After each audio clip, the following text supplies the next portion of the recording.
biggest opening weekend in the history of the OH Report continues here. Football Friday night has resumed in the state of Ohio, and we've got a good one coming your way.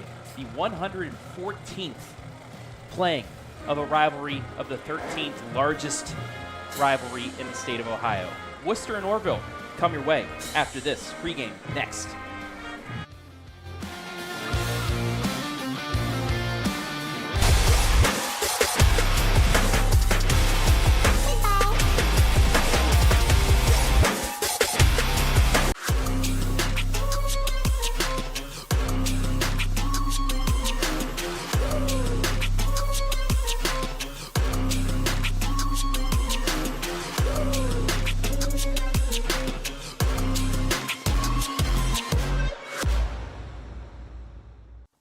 Take a look at all the action from Friday Night Football right here in North Central Ohio with great analysis, highlights, coach interviews, and so much more every single Friday night right here on the OH Report.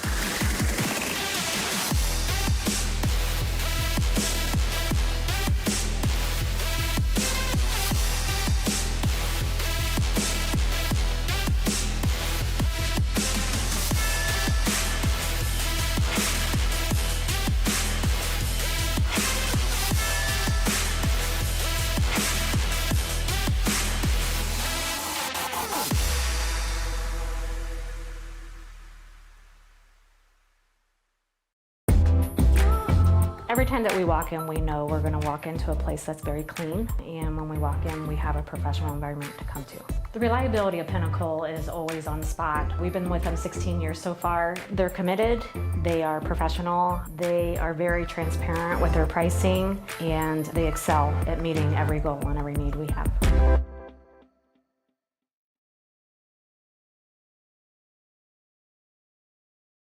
This place means everything to us. This is where we come together. We do all of our birthdays out here. We grill hamburgers and hot dogs. We fish. I was about to give up. I was about to think that the property wasn't going to become mine. Rural First specializes in solving the problems. I made the call, and the rest is history. It was done. It made everything easy. Questions answered, walked me through the process. It was done. When I'm here, just feel peace. That's all it means to me. Peace. At the Killbuck Savings Bank, you can expect great products and service from a fellow Knox County Chamber member. Now offering premier card processing solutions and services, ensuring the business owners understand their credit card processing fees. We have a wide selection of card processing solutions that provide lower fees, faster payment, additional security, exceptional marketing features, and help to improve your business operations and customer experience.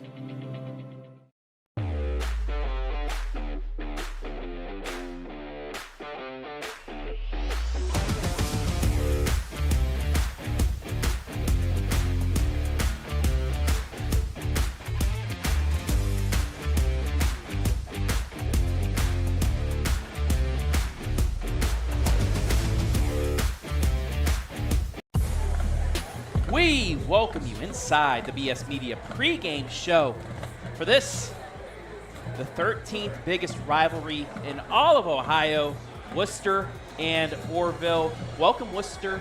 Welcome, Orrville, actually, to the OH Report family. We've had Wooster on a couple times. Orrville will have for 2 more games after this on the football field, 3 volleyball matches coming up this season. But Travis Berardi here alongside the wonderful, the great Andy Jardy. Mr. Jardy, fresh off of an Oasis tour across the pond, back here ready for some football, and a lot of storylines going into this one. Yeah, this is there's nothing like it, Travis, to have a rivalry game week 1 to start your season. I mean, like, immediately your season is kind of made at the start, right at the kickoff. So, I mean, these two have been playing each other, 13th longest rivalry in Ohio, 59-45 and 9. Wooster leads it all time. And, yeah, you got 2 new head coaches, too, going at each other. That's the first time that's happened in this rivalry since 1926. That's a long time. It's been a long time. Years? So you got all sorts of intrigue and nerves and just new people in place for this rivalry. It should be a lot of fun tonight. Yeah, you see them taking the field, the Wooster Generals, the away team out of the Ohio Cardinal Conference. Let's take a look at their team spotlight for tonight. Wooster, under like you said, first-year head coach Ray Leak with the Generals. They were 2-8 last season, 1-5 OCC. Their one OCC victory against Mansfield Senior, which they were down last year. They graduated 3 of 4 all-district players, however. Yeah, I mean, this is the program that is kind of in unfamiliar territory here and trying to right the ship, but they've had 3 straight losing seasons, which when I started covering stuff down here, that was not the case. Worcester was usually towards the top and competing and making the postseason, but 3 straight losing seasons. They're hoping Ray Leak, previously coached at Doughton, is going to get this program turned around, and no better way to do it than a win on the road in a rivalry game to start. Let's take a look at the lone returning all-district player, however, and if you want to be able to pass and run, you need a line.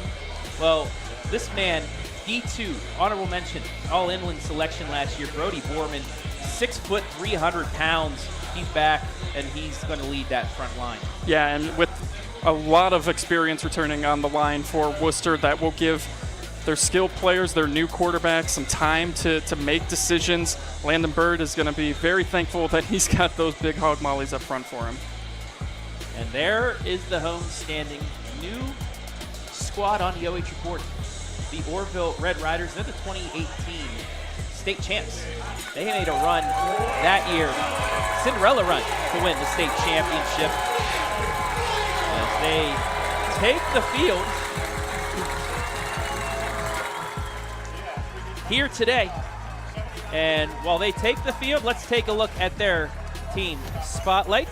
Also, like we said in the open, a first-year head coach.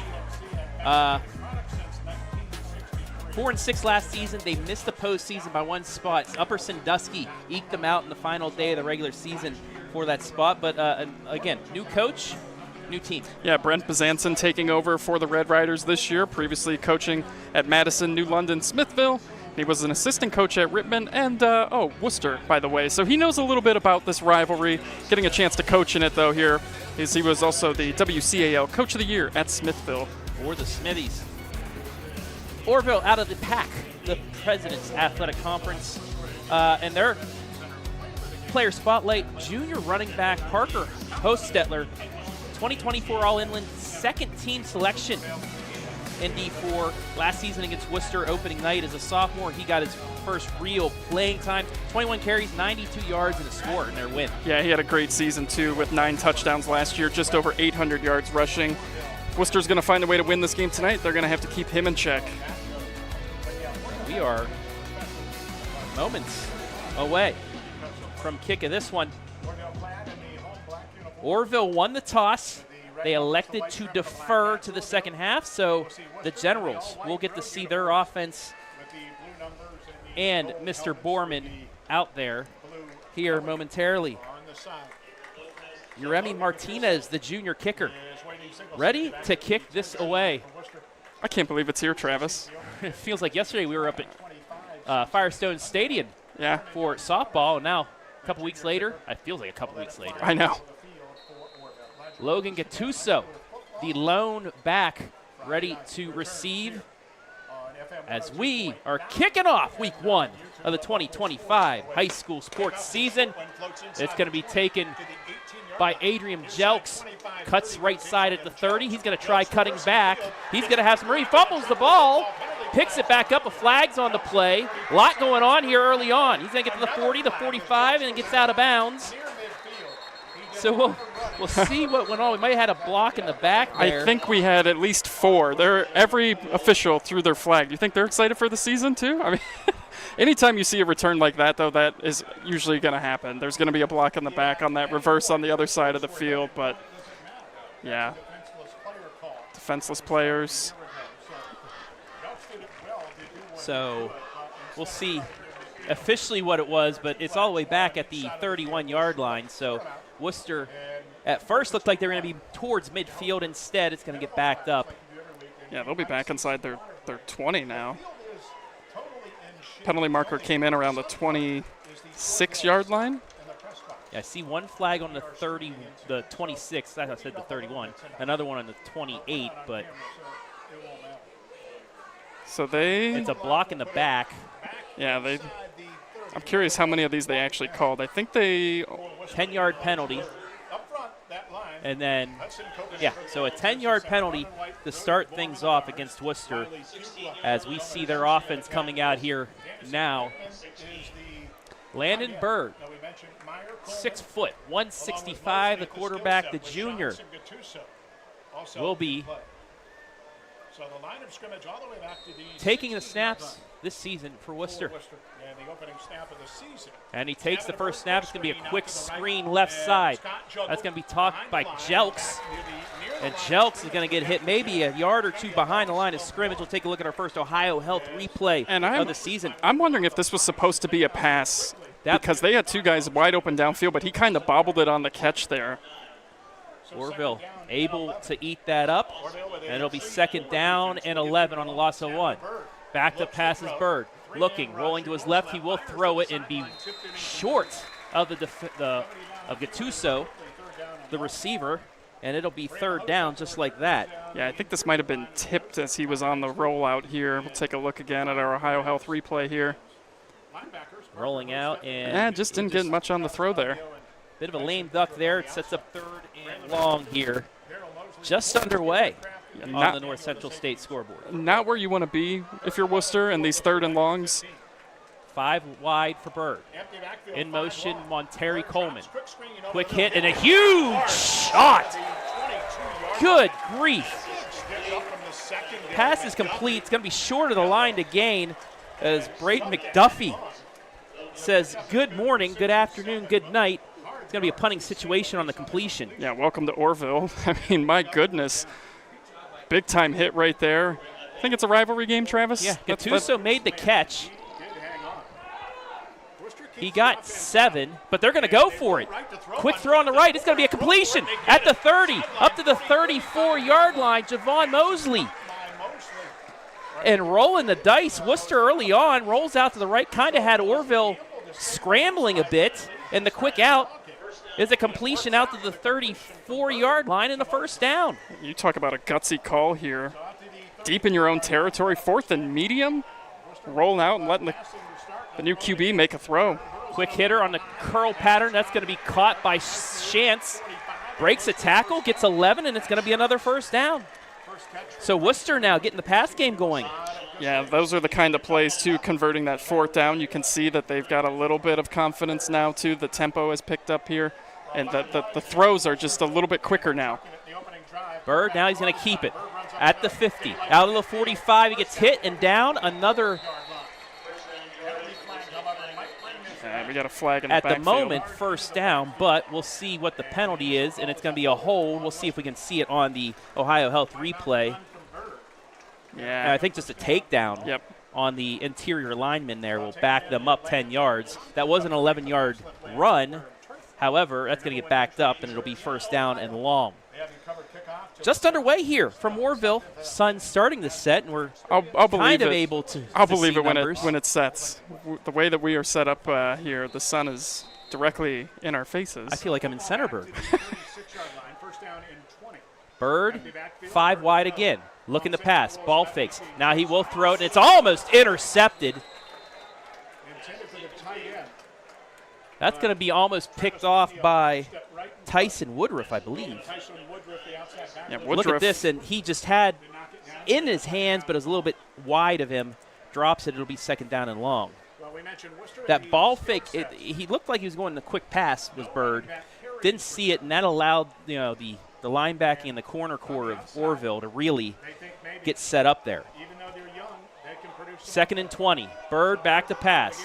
Getting blitzed, throws it. It's going to be caught by Mosley. Mosley at the 40, gets up to the 45. Face mask, too. And a face mask will probably give them 1st down yardage. They got 10 out of the pass. Yeah, watch his head get yanked back here. Right there. And, and again, that was McDuffie there. Got his hand caught in there. Nice moves by Mosley, too. I mean, even if the penalty wasn't there, that was a nice job to get it into a 3rd and manageable here. But, yeah, this is going to be personal foul. It'll be a 1st down. So, 9 yards on the completion, 15 more.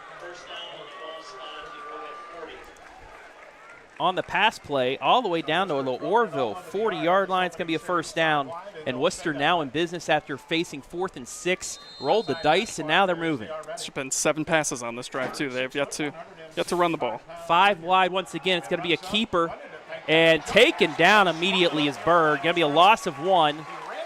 That's number 72. That's Mason Keener on the tackle. And this is both these teams, their strengths are the line. Yeah, you're seeing both of them here. Keener getting in there, not letting Bird get. We've seen Bird, he had the one run, but called back for a holding. But he's got some ability with his feet to pick up some big yardage. Nice job there, though. Keener keeping him in check. Loss of 1. It also looks like he was going to run up to the line and do a jump pass there. I thought that, too. And we're going to get a timeout, though, by the Red Riders.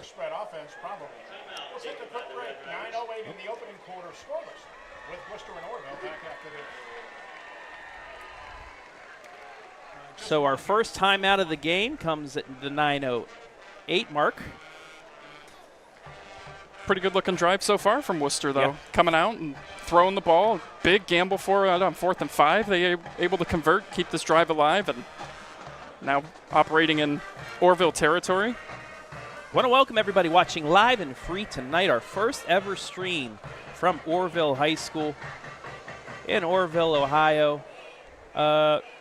Anybody out there, any businesses in the Orrville area, would you like to sponsor our final 5 games of the regular season? 3 volleyball matches, 2 more football games here from Orrville. Let us know. Message us on Facebook, the OH Report main Facebook page, or message me, Travis, at OH.REPORT. No .com, just Travis at OH.REPORT. We'll get you set up for one of our sponsor spots. So out of the Orrville timeout, Wooster facing a 2nd down and 11 from the Orrville 41. 3 wide to the right. 4 wide to the right. I should say 1 to the left, the Bird. Man in motion. That's Meyer. And it's going to be a throw backwards to Meyer. Meyer catches it across the 40 down to the 39. It'll give him 2 yards. It'll be 3rd down and 9.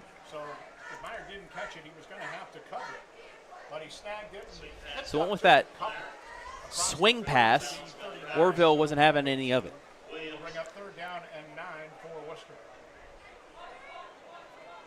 So 3rd and 9. 9 minutes left opening quarter. Bird back to pass, looking downfield. He's going to try. He has the seam, and just out of the reach of Meyer.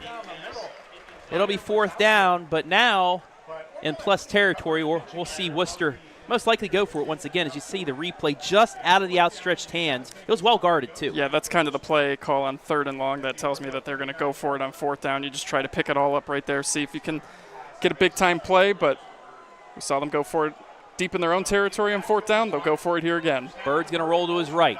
Looking, gets the quick out, and it's going to be caught at the 29-yard line. Flag on the play, though.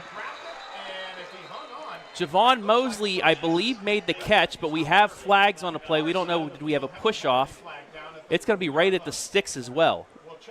Yeah, it's interesting because the way that we'll see what the penalty is. I think we got an eligible man downfield, maybe. Yeah. It looked like he was going to tap the head.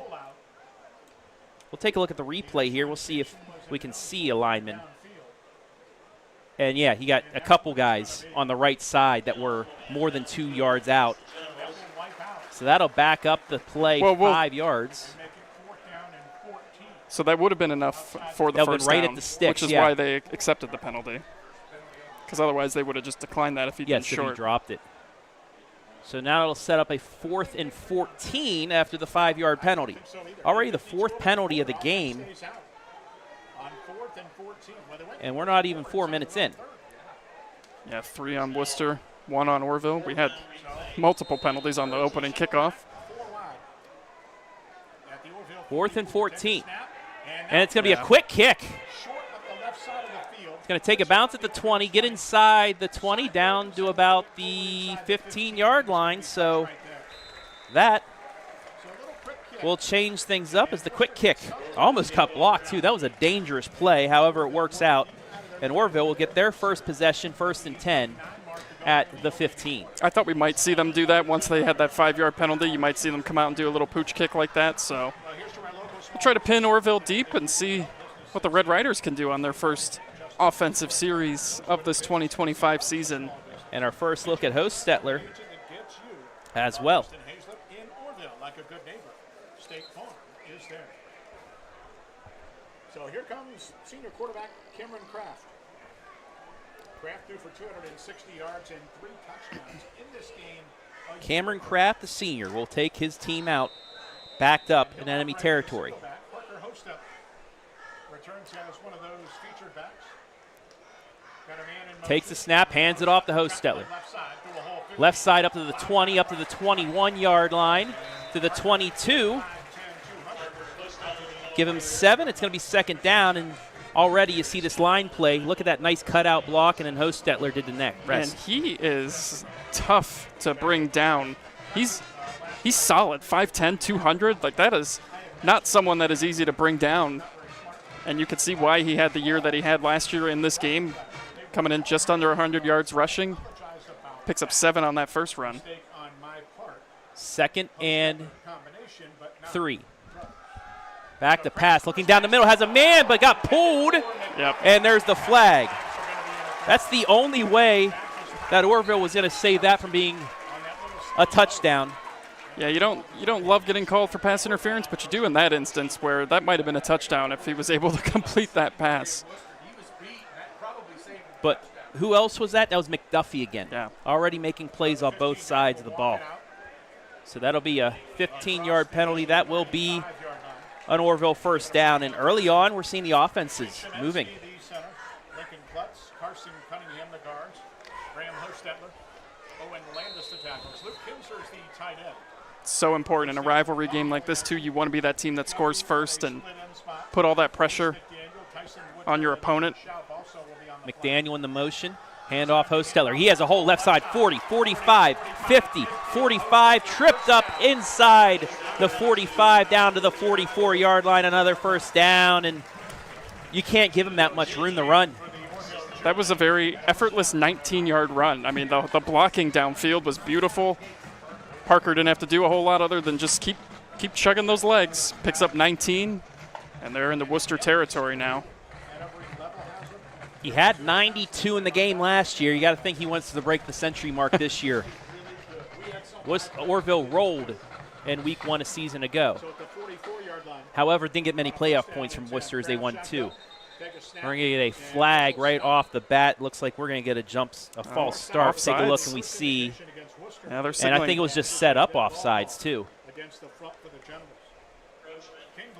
It's already their 5th penalty. And no, it's going to be on Worcester encroachment. Yeah. I thought I saw a wide receiver lined up offsides, but Andy Jardy's got the Hawkeye here. Picks it out perfectly. I ate my carrots today. I got the great vision. Actually, the sun has just started to go behind the trees, so I can see a little bit better now. So 1st and 5 Orrville at the Wooster 39. 3 wide with a tight end for Kraft. Another handoff. Hostetler is going to get across the 35, down to the 33. Another flag on the play, however.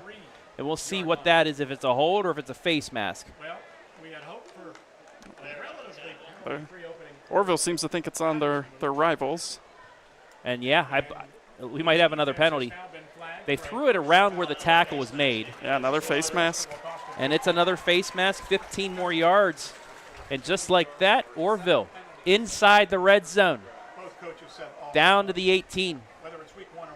I mean, yes, it's week 1, jitters, but this, you can't have this early on. You can't, but it is also, there's even more jitters because of the rivalry. Now, I know that they play this game, obviously week 1 every year, but this is, there's always a little extra going in that when your rival's in town. Hostetler off the left side, crossed at the 10, to the 5, tripped up down to the 2. It's 1st and goal, Orrville. Yeah, touchdown saving tackle right there by Arch Mealy. Look at this little cutback right there, breaks one tackle, cuts back again, breaks another, and then gets tripped up at the last second by Archie Mealy. And Orrville set up now, 1st and goal. Inside the 3. First down and goal. Split backs, Pumney over the backfield. Full house backfield. Hostetler gets the handoff towards the end zone. Got it! Touchdown, Orrville. The first score of the year for us. 2 yards, and Orrville strikes first. It's 6-0. Well, just get the big uglies up there, let your good running back just power in, and that's what he did. Yeah, I mean, he was the guy that drive. Yeah. They handed it to him every time. They're able to score, get those first points on the board, first points of the season. A couple penalties aided that drive, too, and we'll see if they can get this point after. Go up by 7. Martinez.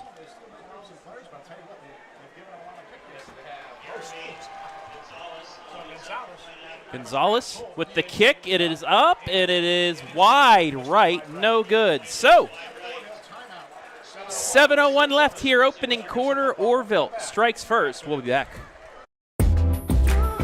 Every time that we walk in, we know we're going to walk into a place that's very clean, and when we walk in, we have a professional environment to come to. The reliability of Pinnacle is always on the spot. We've been with them 16 years so far. They're committed, they are professional, they are very transparent with their pricing, and they excel at meeting every goal and every need we have.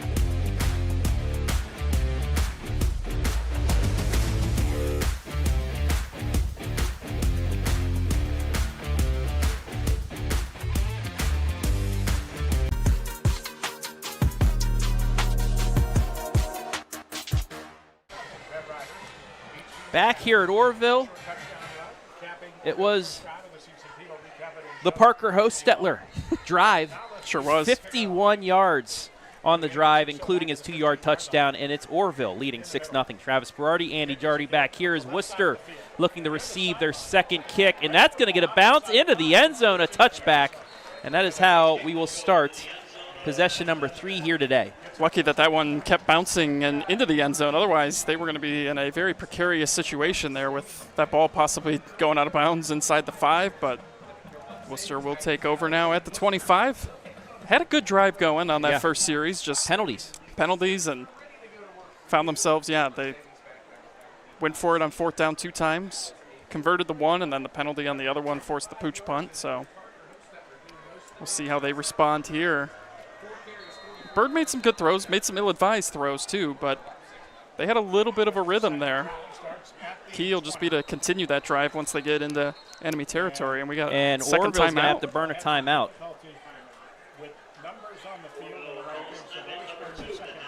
So they had 10 players on the field, that's why. And again, some early jitters maybe, not knowing what, you're in, what position you're in there and whatnot, but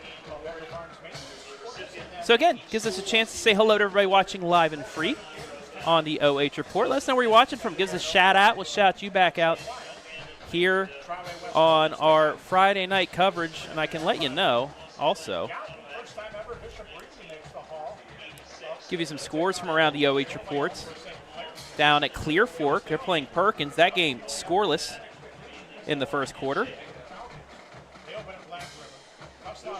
Lucas playing Plymouth. Lucas leading that game 16-0 because they're a team that never goes for extra points anymore. Also,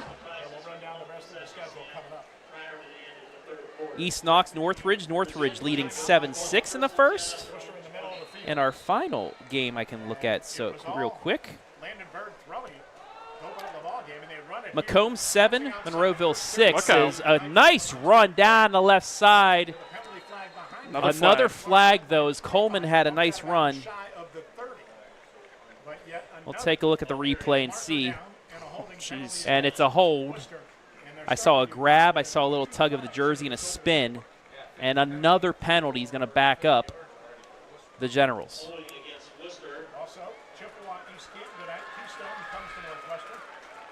It's now 7 penalties for Wooster. This is just not at all what you want here. 5 minutes into the first quarter. We approach the midway point in the opening quarter, 6-0 Orrville. 6:53 on a running first quarter clock, 6-0 Orrville. It'll be 1st and 19. Bird fakes the handoff to Coleman, quick hitter to his tight end. That's Jamison Engman, 6'4", 225. He gets 11, 12, 13 yards on the play. And about 4 more to bring up 2nd down and 6. Yeah, just a simple little slant route right there and throw to the big fella. Let's see if they utilize him more in this offense going forward, but that was a nice little pitch and catch right there. Bird with 3 wide to the right, sidecar left. Takes the snap. He might have been a blown play. Look for the handoff. Nobody there. And he's going to run and get a couple yards. So made something out of nothing, but you could see he was doomed from the start when he handed it off to nobody. To nobody, yeah. He was looking for someone, and there was no one there. Now, can I tell you about a play that happened for a team that I like back in 1988? It's called The Play. A guy by name of Major Harris did the same thing. They ran 30 yards against Penn State and ended up being a 60-28 victory for the Mountaineers the year they went to the national championship game. That was called The Play because he turned something into nothing. Bird able to get 3 out of it, though, makes it 3rd down and 3. I'll take your word on that one. Google it. YouTube it. It's there. Hands off to Coleman. Coleman's going to try and fight his way. Leans to the 30, and he's going to get the 1st down, I believe. Yeah, he should. I think they're going to. Yeah, he got it. And it is a 1st down. Watch the second effort right here. He was a yard short, just leaned backwards and got over the 30-yard line. Big push coming in, too, from one of the linemen right there. Kind of just ran into it like a mosh pit, just shoved the guy forward. They were at the Oasis concert, and they're jumping around in the pit. 1st and 10 now at the Wooster 30. It's going to be a handoff to Coleman. Coleman's going to try the right side. He cuts back at the 30, gets about 4, and he is taken down. Tackled by Luke Kinzer. It'll be 2nd down and long. Yeah, nice little run by Coleman, though, too. I mean, he paid the price for it, but he had a nice cut upfield to beautiful form tackle there, too. Get 4 yards on that play.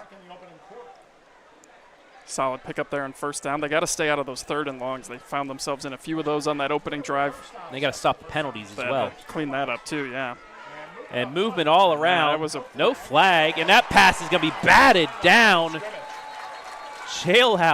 Jailbreak. That's Woodruff again. Tyson Woodruff, 3rd down. I mean, watch here. I think most of the line were expecting the play to be stopped. Yep. It was not. Tyson is itching for an interception. He's almost come up with 2 now. And both times could have been pick 6s as well. Yeah. 4:46 remaining here, opening quarter. 6-0 Orrville. Bird takes the snap. He's going to throw, almost picked, but it's going to be caught! Jamison Engman.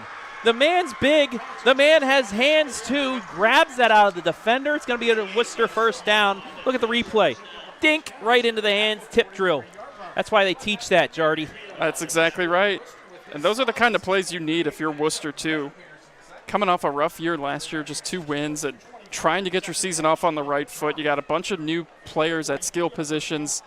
Those are the kind of breaks you need to try and get your feet under you and compete. Bird looks like a quick pitch. It is left side to Coleman. Up to the 45. It's going to be maybe 2 yards. It'll be 2nd down. As actually it's Cadge Meyer. Yeah, Meyer gets 2 on the junior.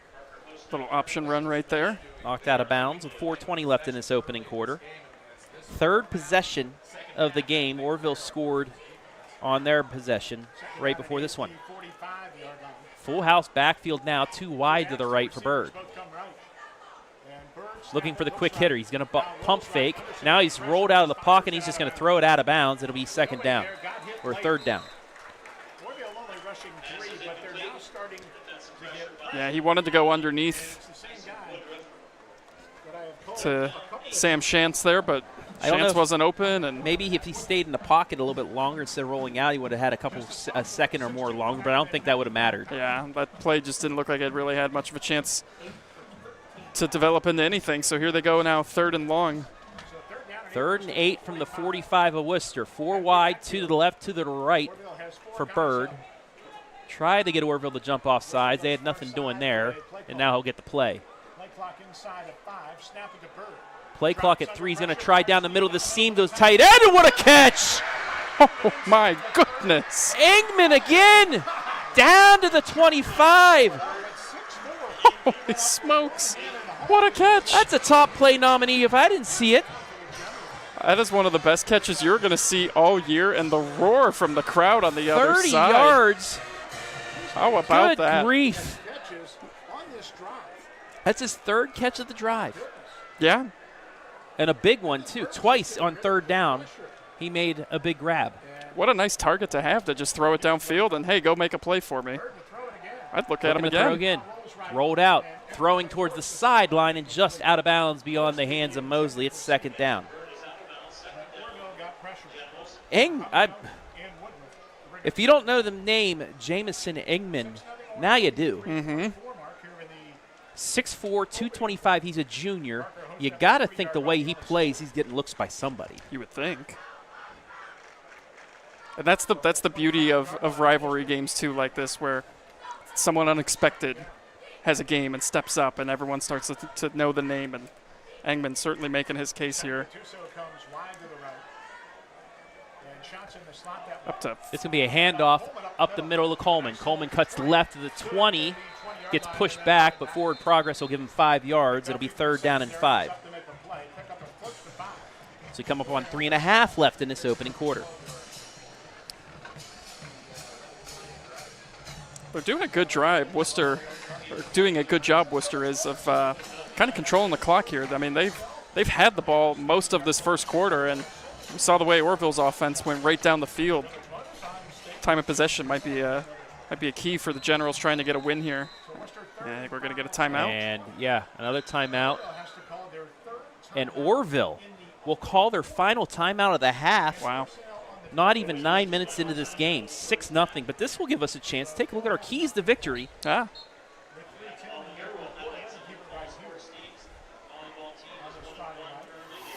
So let's first take a look at the Worcester keys to victory today.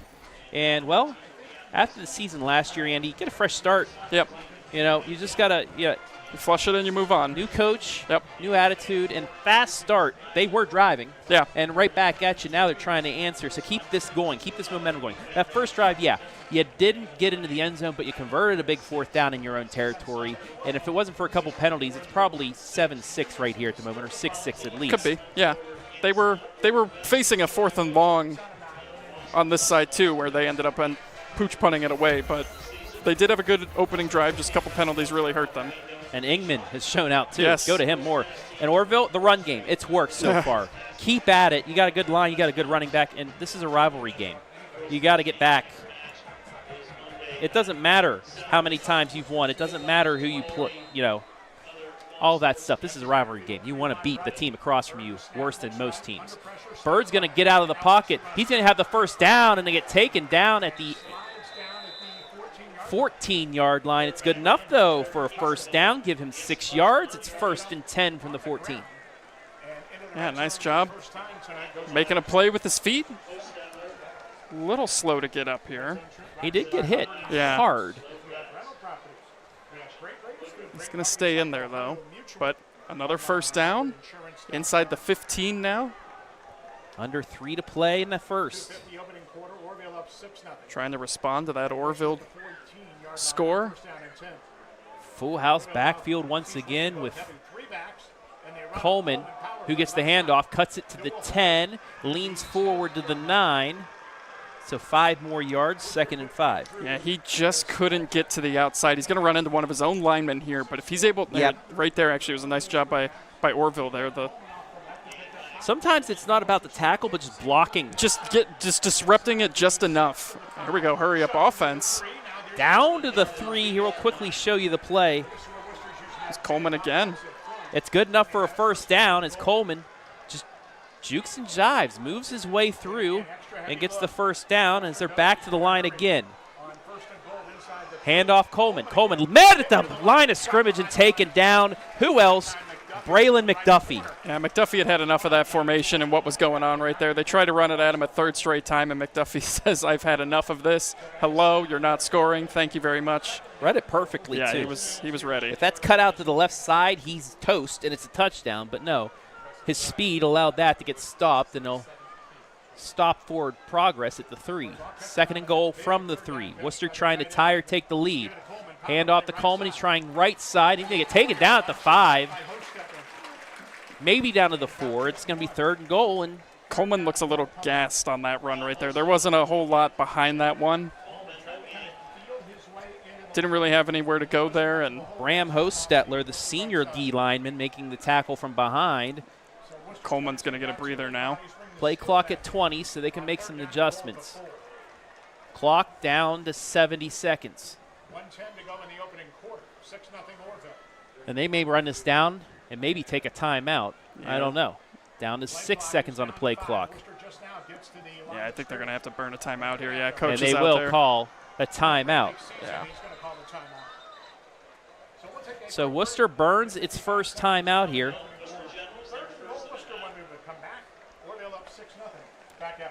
What? I mean, do you go with the run again with the fresh running back, or you maybe play fake and go for the end zone? Yeah, I mean, you might want to let Bird do something with his feet too, and see. I think you got to take a shot at Engman. You know, he's made some big catches for you already. Yes. He's got the height. I'd find a way to get the ball into his direction and see if he can go up and make a play for you.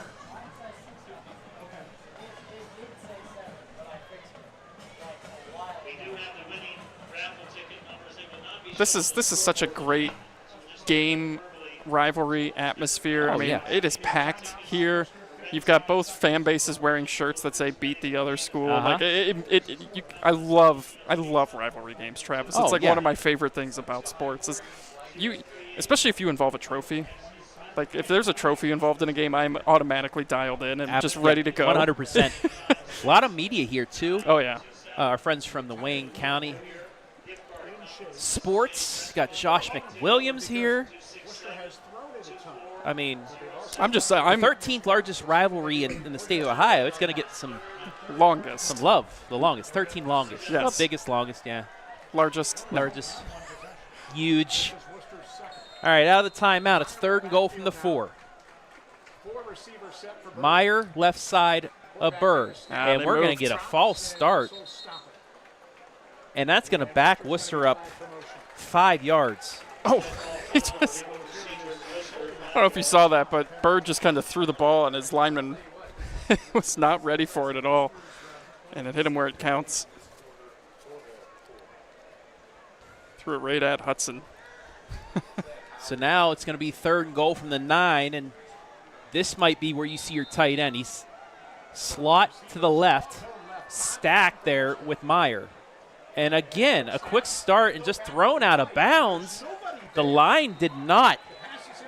Man, they were not ready for that. And now it's going to be 4th down. Look at the replay. Watch the line. I was surprised grounding wasn't considered. Yeah. But, yeah, that's a – man, they had all the momentum going. They take the timeout there, and then they come out, false start, and then that. And I believe they're going to set up for field goal. No. Yes. Yeah. Yes, it'll be a field goal. Jake Vermaeten, the senior, 5'10", 155. He's going to try a 26-yarder. Just a little bit right of center. The lefty. See if he can Phil Mickelson chip this one through the uprights. Snap down. The kick is away. It's right down Main Street, and it's good. So Vermaeten boots it down the middle. It's lead cut in half. 6-3 here with 46.4. However, you got to feel a little sour about that. You had 1st and goal from the 4. Yeah, they would have definitely, preferred to punch that one into the end zone, but each drive they've been able to move the ball, but penalties have hurt them. At least this time they're able to come away with some points. Big-time field goal right there. Cuts the lead in half.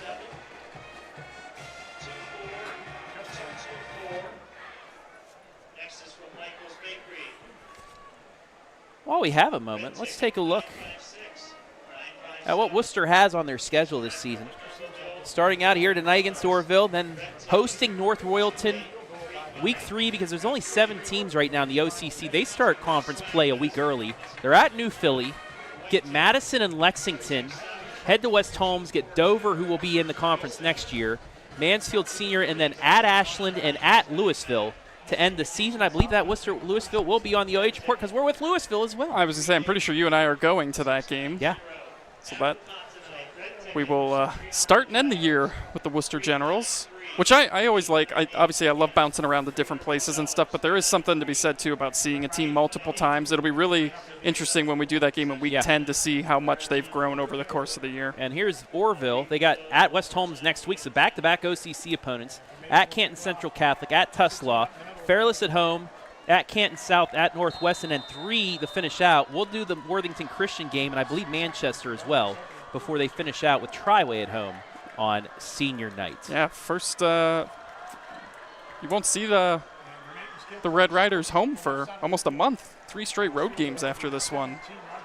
Taken at the 20-yard line, up ahead the 30 to the 33. That's Darrell Mosley the third. Darrell Mosley with the catch. It was actually at the 17. You see the OhioHealth replay. And Orrville with their second possession of this one will start 1st and 10 at their 33. And it was pretty simple last time. 5 carries, 51 yards from Mr. Hostetler. Resulted in a touchdown. A couple penalties aided the drive as well, too. They might have scored a lot earlier on a big pass play, but pass interference eliminated that potentially. So Kraft with Hostetler, hands it off to him. Breaks a tackle behind the line of scrimmage, gets to the 35, 40, 45, cuts back, stiff arms at midfield, throws a guy down and gets 2 more yards. That's going to be a late hit, and then a late hit possibly.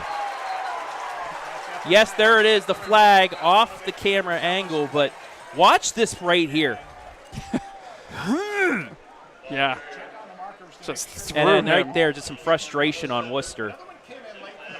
Yeah, there's also another one down at the 35, so we might have offsetting. We'll see what happens here. Unless they threw it for the same one. I think it was for the same play. So it's a gain of 18, and then you tack on 15. And just like that, Orrville back in business at pretty much flipped the field. They're at the Wooster 32 with 31 seconds left in this quarter. Kraft with 2 wide to the right, 1 to the left. He is going to look. Down the seam, has a man open, and again bumped, and there's the flag. McDuffie almost had another touchdown, but we'll show you right here where this interference happened. Right there, that bump. Yeah, he got to him a little early. Wasn't a whole lot there, to be honest with you. But it's going to be pass interference. And that might have been sold by McDuffie, too. If he, as the bump happened, if his arms come down, it you know. Skinny post, it was high. I've got them for 10 penalties. Yeah. 10 penalties on Wooster so far. All in the first quarter. My goodness. 105 yards, I believe, if I'm adding correctly. That's their 4th personal foul penalty, or personal foul / interference. Kraft, quick hitter. Left side, McDuffie catches it at the 8-yard line. That's going to be close to the first down. Officially, it'll be 8 yards. It's 2nd and 2. So McDuffie finally makes the catch after getting bumped a couple times. Kraft just happy to finally get a chance to complete a pass without any interference. It's his first completion. 2 wide to the right, 1 to the left. Hostetler, sidecar right. And it's going to be a handoff to him. Left side, he has a hole. He has tripped up at the last second. I thought he was going to get in. But Gattuso. Gattuso, it's a first down run, though. Down to the 1. So we will have to turn around And Orrville can make one more play if they get up to the line, but they can also wait to the end of the quarter, and that is what they are going to do. Start walking all the way down to the other side of the field. That's the end of the first quarter in the 114th meeting between Orrville and Wooster. Your score after one, Orrville 6, Wooster 3. We'll be back.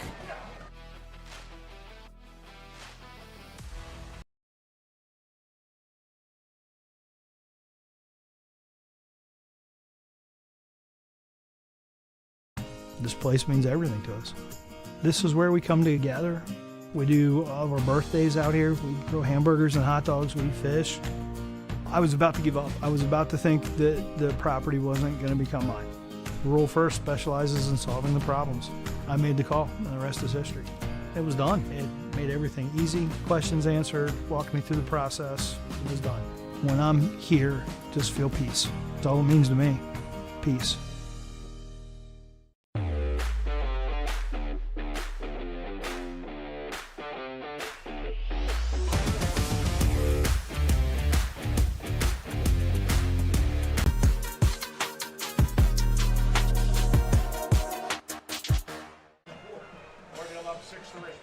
About to start quarter number 2 here from Orrville.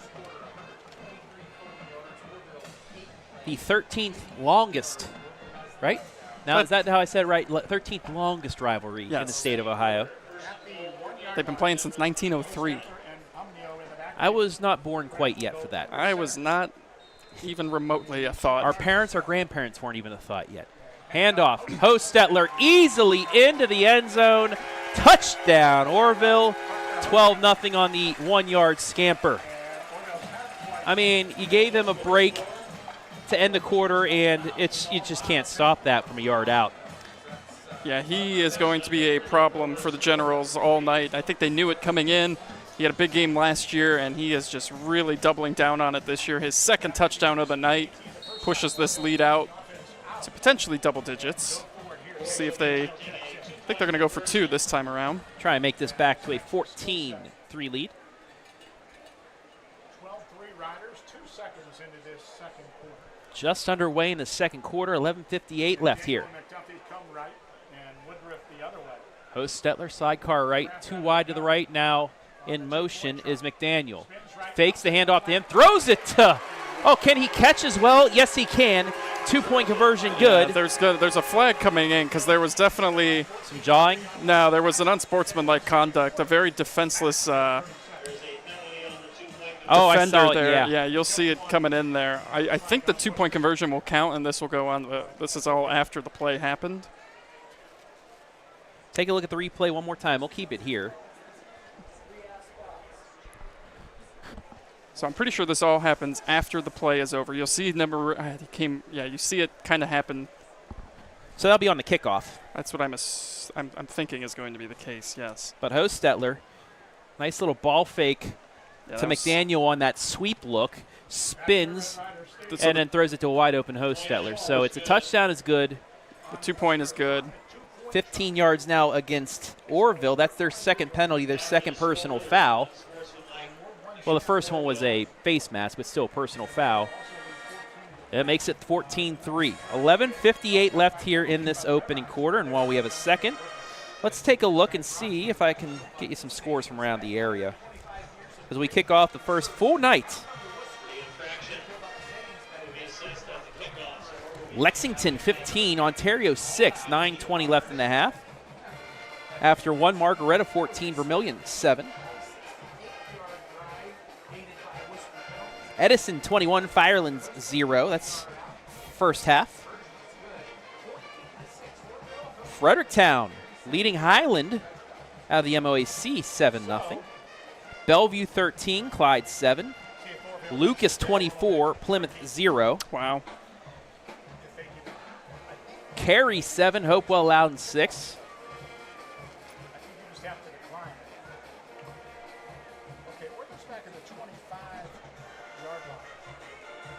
Shelby 20, Madison 7 after 1. Buckeye Central 15, Crestline 0. Ashland 17, Bay 10. Hilliard-Davidson 10, Mansfield Senior nothing.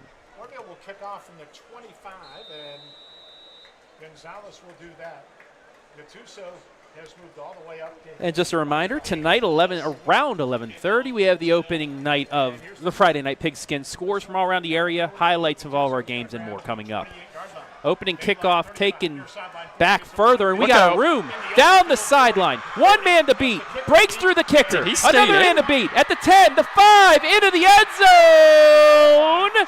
Touchdown! Just like that, Logan Gattuso. Take a look at the replay down the line. I can't believe he stuck the landing here in bounds.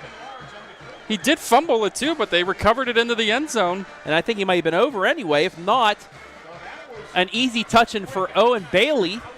And just like that, Wooster back at you. It's 14-9.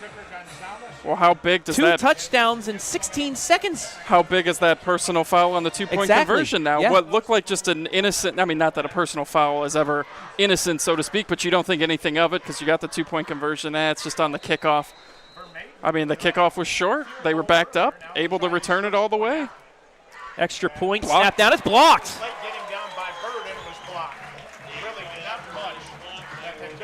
Take a quick look at the replay here, and it was just a good penetration by the line to block it here. And yeah, just completely pushed through and gets the block. However, Wooster back at you. They trail by 5. We'll take a quick break and be right back. Every time that we walk in, we know we're going to walk into a place that's very clean, and when we walk in, we have a professional environment to come to.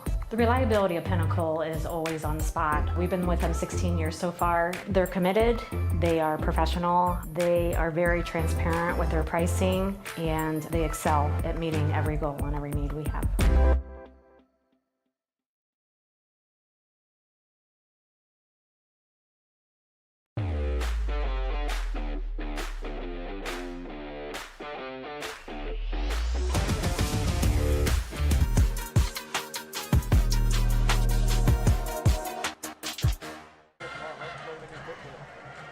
Oh, how have the turntables. Worcester right back at you. 70 yards plus from Gattuso. Makes it 14-9. 11:44 left here in the first half. Travis Brody alongside Andy Jardy. Rivalry game shenanigans. You love it. And if you're Worcester too, special teams are special. All their scoring coming from their special teams right now. The offense has put some drives together, just hasn't been able to finish. And now, here they are, down just 5. Kick is away. It's going to be taken at the 13. Right side of the 25 to the 30. Spun up was Mosley. And that is where Orrville will start, 1st and 10. Take a look one more time. Well, that's not the...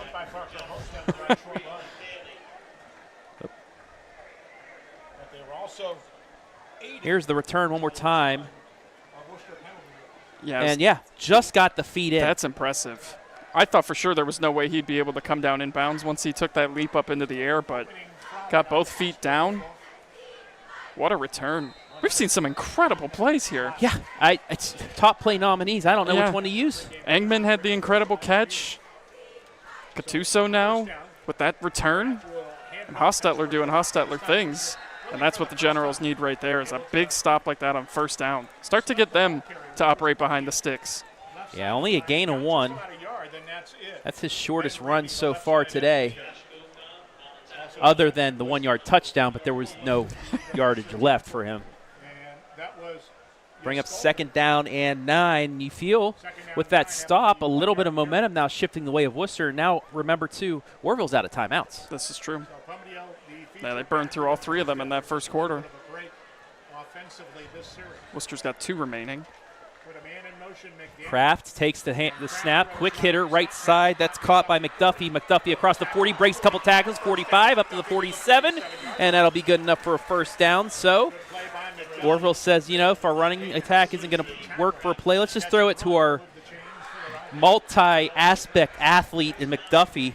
let him do some work and get us a first down. And that's just such a smart play, too. On 2nd and 9 like that, you just throw it real short hook route to McDuffie there, and he ends up making it into a much bigger play than it should have gone for. But it's just it's a very high percentage play, and it ends up getting him a first down. And that's the importance just of having athletes on your team.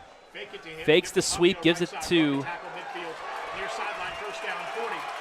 that's Travis Humno. Humno works down. Another first down. Where'd he come from? I don't know, but that's a great name. Pumnio taking it. All the way down to the Wooster 35. Picked up 18. And don't look now, but Orrville's got 2 running backs. That's 18 yards and another first. Great first name as well. You think so? Just a bit. Yeah.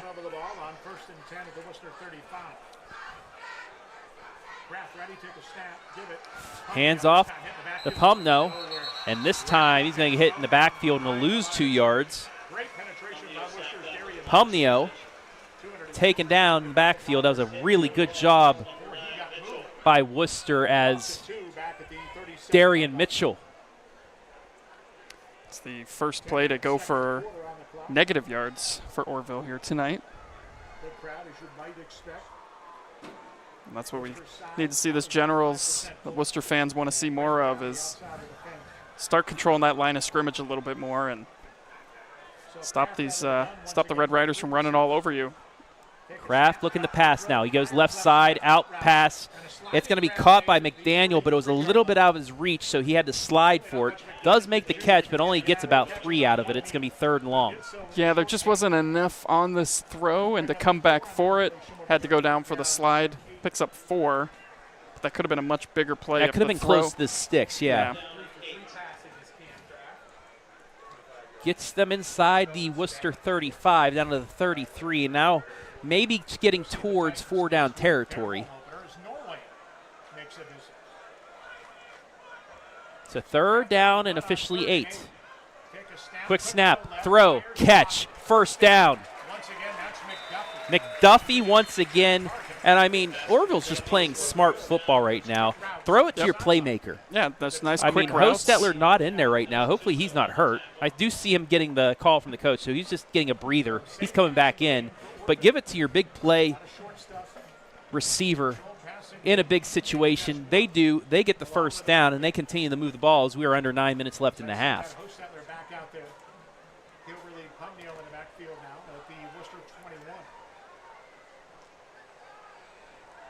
First and 10 from the Wooster 21. Hostetler now sidecar left. He's going to get the handoff. No, it's a fake. No, it isn't. Fake me out. He did get it. He got across the 20 down to the 18. 3 yards out of nothing. It's 2nd down. That spin kind of threw me off, but the way that Hostetler holds the ball, he keeps it tucked in. I couldn't see if he had it or not. And they got the all-black uniforms, too, so you kind of lose the ball sometimes. That's my excuse, and that's I'm what you're going with it, yeah. I'll allow it. Thank you, sir.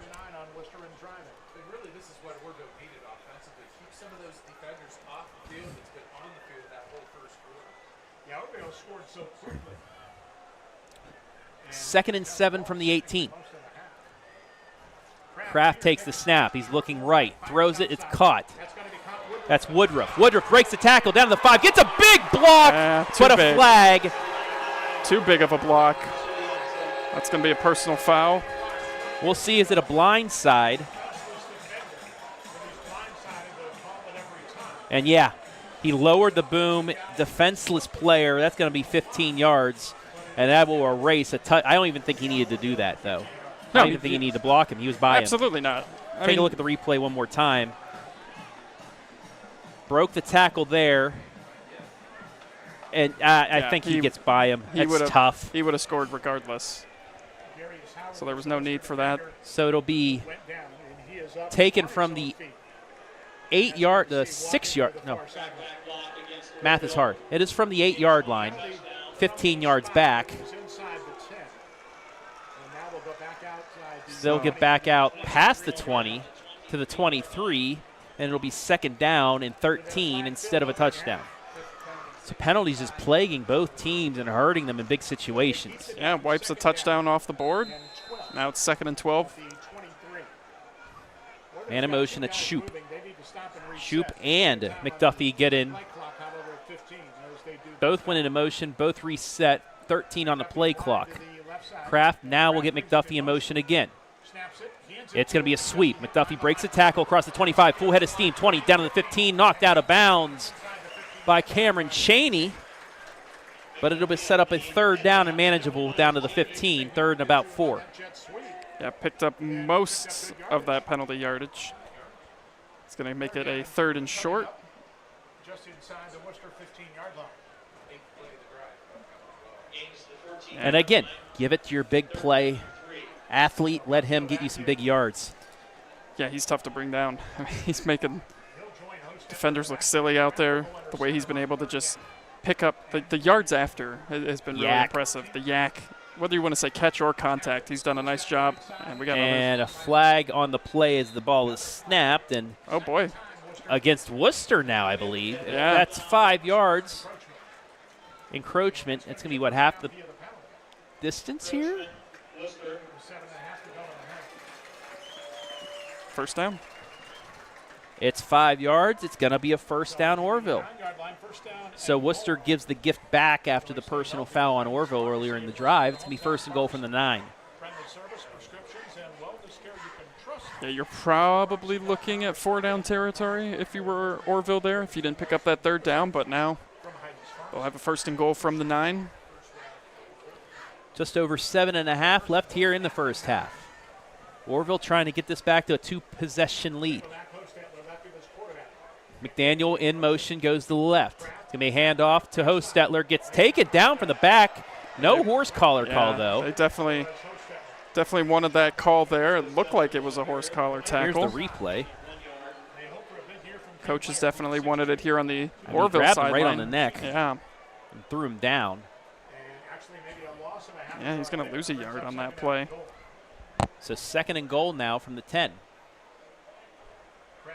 Clock running towards 7 minutes left in the half. Reminder, stay tuned for the halftime band show.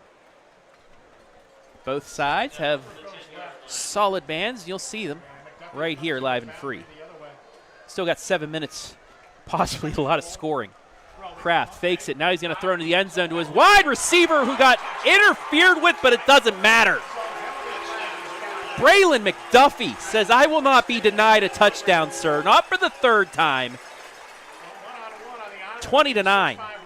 Take a look at this replay. Brought to you by OhioHealth, Andy. He was held on to. That's pass interference, and he still said, I'm going to catch this. The acrobatic way he was able to come back to that ball over on his back shoulder there. And Kraft is just happy to, again, have a completion not be wiped out by a penalty. But what a catch by McDuffie. And you're starting to see with these young teams as well who the big playmakers are going to be on both sides. Both teams have big playmakers. Yeah. And you see coaches now probably watching this game back thinking, oh, man, we have to guard him. Yeah, right. Extra point attempt ready to go. Snap down a little high, but it's down. The extra point is up, and the extra point is good. 6:47 left here in the first half. Orrville extends its lead once again. They lead 21-9. We'll be back. Every time that we walk in, we know we're going to walk into a place that's very clean, and when we walk in, we have a professional environment to come to. The reliability of Pinnacle is always on the spot. We've been with them 16 years so far. They're committed, they are professional, they are very transparent with their pricing, and they excel at meeting every goal and every need we have.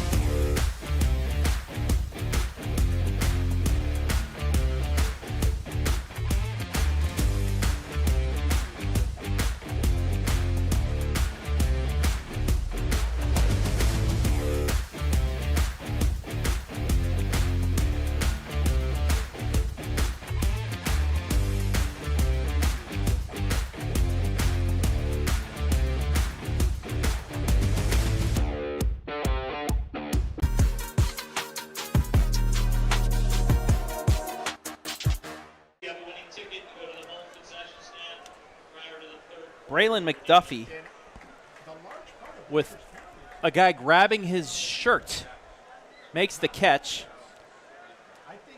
And because and now of that, they are going to accept the interference call. Yeah. Because it is now enforced on the kickoff, but we'll see it right there, just tugging on the jersey, and still with a defender on his jersey, makes the catch and comes down. They will be kicking from Wooster territory. 15 yards, yeah.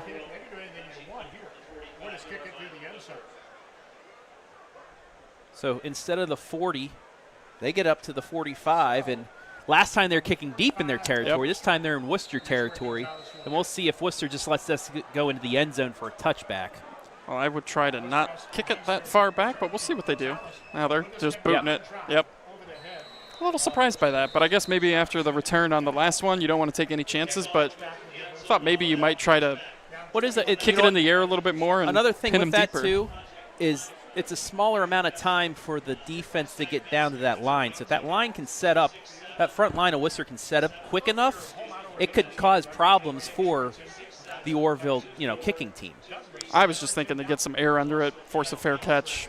Yeah. But here we go. Yeah. That's why I'm up here.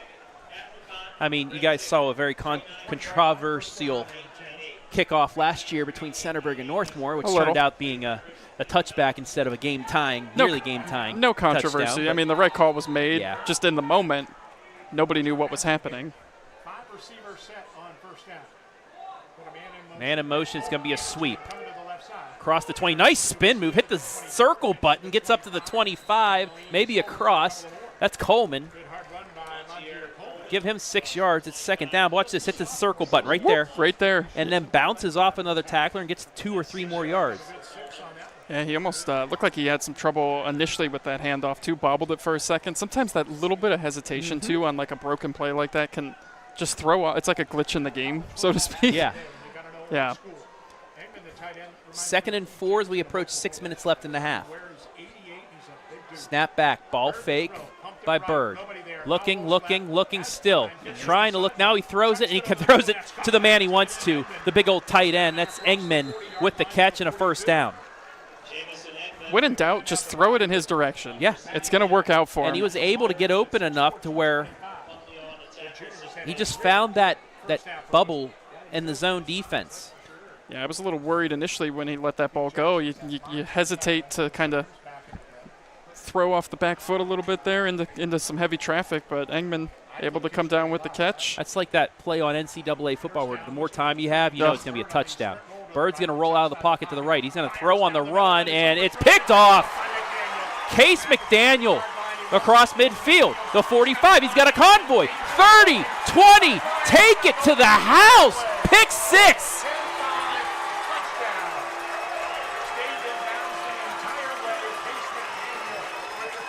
Bird on the run, threw it right to McDaniel. McDaniel said, I got a hole. I'm going to try and take this back. Jukes one tackler and then hits the boost. Big turn of this game, Andy. Yeah, miscommunication, a bit of an overthrow there too, and Bird let the ball sail, but McDaniel was waiting for it. He takes it all the way back, and that just a back-breaking play for Wooster. They'd been battling this whole first half. They've been able to have some success on the offensive side of things, keeping drives alive, but this one here, a little too aggressive and errant of a throw by Bird, and it's taken back for a pick 6. And the way he caught that, he was already at half speed. Yep. By the time he made the turn, he was at full speed, and it was a convoy of blockers ahead of him. Now, we do have an injury timeout real quick due to a cramp back where the interception happened, but I believe that Wooster player has been moved off into the tent, and we'll get the extra point here. 27-9 Orrville. It was 14-9. Yeah, and they had all the momentum with the kickoff return for a touchdown, cut it to a 5-point game. Snap down, extra point away, and it's down Main Street. 28-9, Orrville leads it here with 5:29 left in the half. We'll be back.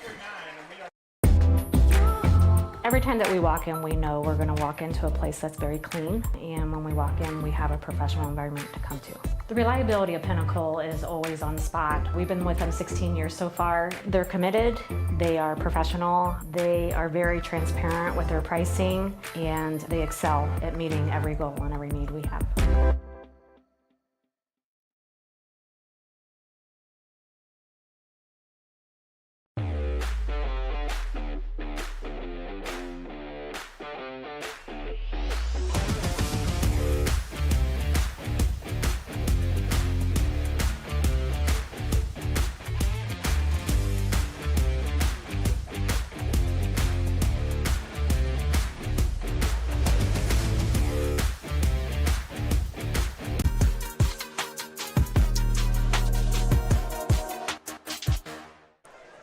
I mean, you've seen it all here in this first half, Andy. You've seen a kick return touchdown, a pick six, a couple Moss catches, some running. I mean, you want a rivalry game? You want everything in a rivalry game? Just watch back this first half. Yeah, there's been a lot of action in this one, and Orrville's they've had an answer for everything Wooster has tried to throw at them. After Wooster returned to kickoff 70 yards to get this to a 5-point game, they've rattled off 14 unanswered and squib kick. Big lead here. Nutmegs, and all they can do is jump on it. Went right through the legs of Jelks. So take a look at the OhioHealth replay, and an up back also touched it, but then whoop, all you can do is jump on it, and that's where Wooster will start 1st and 10 from the 25. 5:29 left in the half, and you got to think, Andy, this is a big drive for Wooster. They got to kick the ball to Orrville to start the second half, but you can't let this get away any further. You can't, but you also have to realize you can't get it all back on this drive, so don't try to do too much here. You still have 2 timeouts, plenty of time to work at a comfortable pace. You don't have to hurry up. You've got time, and they just got to find a way to keep a drive alive and not commit any penalties. It's going to be a handoff, left side, trying to break it out. Nothing doing, but we got a flag again. I don't know what that is going to be. It was Coleman on the handoff. Let's take a look and see. Personal foul on Wooster. Chop block, maybe?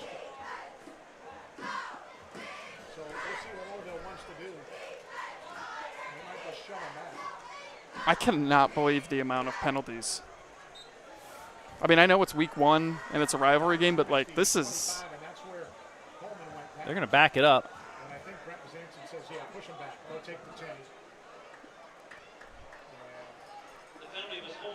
Holding. It's going to be a hold. Not a personal foul.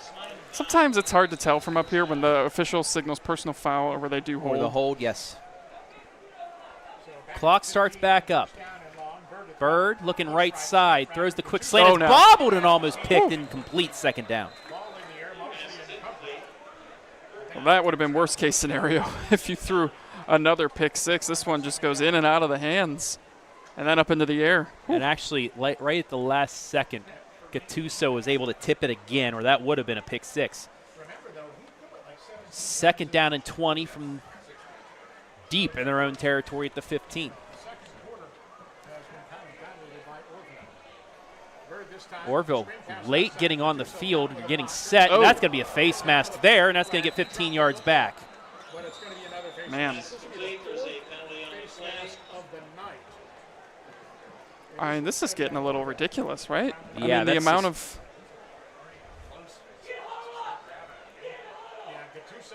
amount of penalties we've seen and hard hit penalties and personal foul penalties.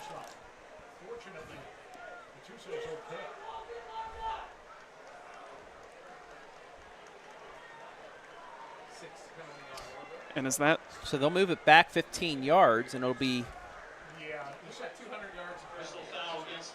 2nd and 5, right? Or where it happened. 2nd and 1?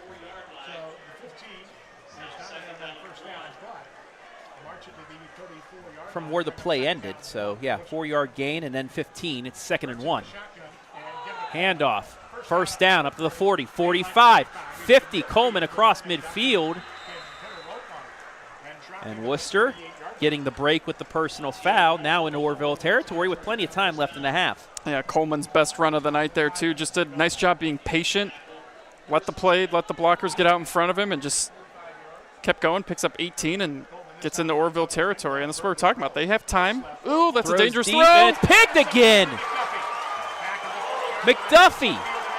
He's going to run again. Is he going to outrun the quarterback? Gets a block, cuts back, spins.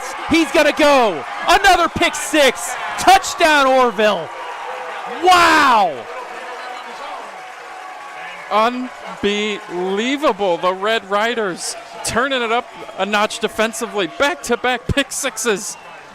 And McDuffie making guys miss all over. The spin here and a way to stay on his feet, keep his balance. And I think we have ourselves a phenomene. Oh, man, we at least have an Andy's Dandy, if that counts for anything for anybody. 2 pick sixes. Back-to-back possessions. And now Orrville flirting with running clock territory for the second half. Yeah.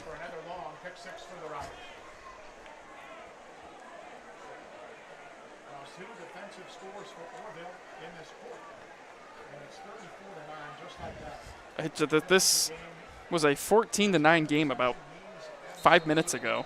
We're going to get offsides on, I believe, Wooster. Move him up 2 yards.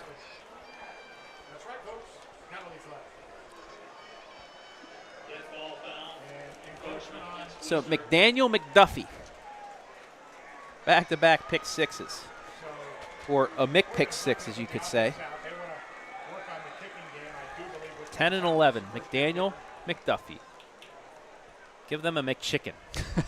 Something. We'll at least give him a couple of more yards on the half the distance. So it's a 2-yard penalty on the encroachment, but they'll go for the kick again. Or will they? Hanson asked if it was good. I think they said it was a dead ball flag, so that didn't matter. So we'll try the point after once again. On the try for point. Well, that's another penalty. After Worcester's good 2 so. Snap down, kick away, and again, it's good. 4:38 left here in the first half. Orrville now got this one in control. They lead 35-9. Every time that we walk in, we know we're going to walk into a place that's very clean, and when we walk in, we have a professional environment to come to. The reliability of Pinnacle is always on the spot. We've been with them 16 years so far. They're committed, they are professional, they are very transparent with their pricing, and they excel at meeting every goal and every need we have.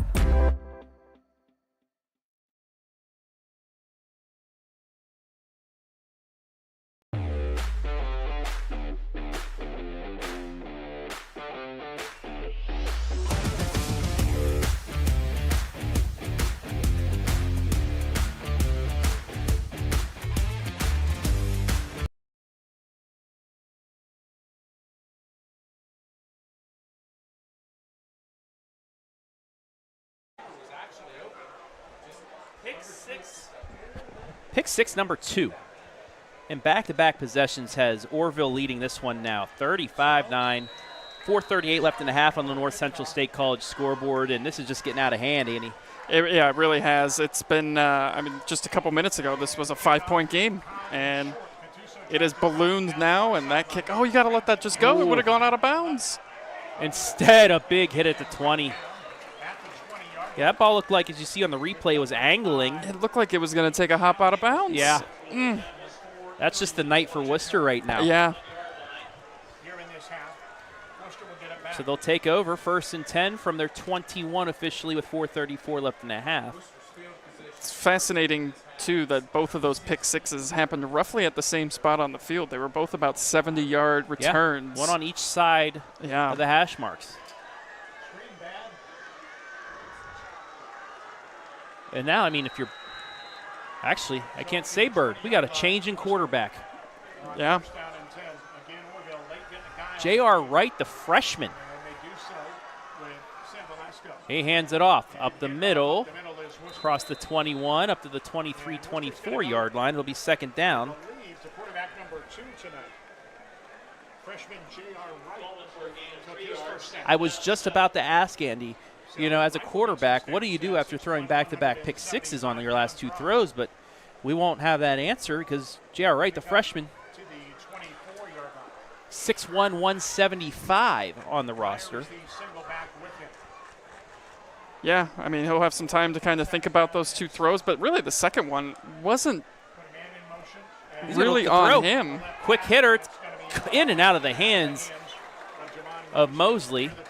It'll be third down. Orrville had it well defensed. Was over there. Woodruff and Kisner. And honestly, that's the only place he could have thrown that. That was a good ball. It was a good throw, And it brings up third down. but now you're facing 3rd and long. And you got to just find a way to 7 Worcester. And here's the thing. try keep this drive alive and hold on to the ball too. Well, the big thing here is you got to at least convert and run some more clock off because Orville's going to get the ball. Yeah, They score again, end the half. We'll start the third quarter on a running clock in which Orrville gets the ball so they can milk more time. yep. Third down. He's looking to his left. He rolls out, looking, and he's going to hold it out of bounds at the So shy of the first down. Not much. He gets 4 yards up to the 27, but it will be 4th down. And at the 27-yard line, they rated out 4 yards shy of the marker. And he got out of bounds too, which is going to stop the clock. 3:44 to go in the half. 4 yards. And Worcester has punted once tonight, but it was out of I bounds. think you got him. Back in comes Bird. Will come back on the field. Maybe to pooch punt it. Pooch punt it or maybe throw it to Engman. We'll see on 4th and I can't imagine they go for this, but maybe they're going. They are. He's going to roll out to his right, and he's going to pooch it. punts it rugby style. And it will get bounced at the 40 and out at the, well, it stayed in actually. Nice roll down to the 28-yard line, and that is where Orrville will start 1st and 10. 3:29 though, left in the half. A lot of time. Yep. No timeouts, but they do have time. And that's the right call there to punt that ball away Yes. because, I mean, you've had just haymaker after haymaker here these last few minutes with the pick sixes. You could not afford to come up short there and give Orrville the ball with that short of a field. With them getting the ball to start the second half too. I mean, it's game over if you Yeah. go for that there Oh, yeah. and don't convert. Yeah. But both resulted in Orrville touchdowns on the interception returns. Do we see the daily double with McDuffie here? Can he get another touchdown? Allow a kick return for a touchdown, but that defense is kind of I don't, yeah, Because McDaniel's split between the pick six and the catch. that's true. A lot of Mick touchdowns here tonight. Yeah, back out. a lot of McPoints. Parker Hostetler did a lot of damage in the opening quarter. He's the featured back here on 1st down and 10 near the 27-yard line. So may handoff. Hostetler Up the middle, and that is chopped down moves for a up the short middle, gain. maybe gets a yard. It's 2nd down. Not much was there. As we move towards 3 minutes left in the half, just another reminder, stay tuned for the halftime band show. We will have both bands Just about a yard. highlighted here live and free. Coming up at the break. Good first down. 2nd down and 9. Orrville taking its time. Plays being run in from the near sideline as we have 3 minutes Under to go and a half. 20 seconds left on the play clock, so Orrville also getting the ball out of the half, not rushing things. Yeah, you just You don't want to get into a pick six or a turnover yourself. you just play this. I think they're doing it exactly how you should. You just keep it on the ground. Hostetler outside, though. Pushes a man down, gets across the 40, up to the 42.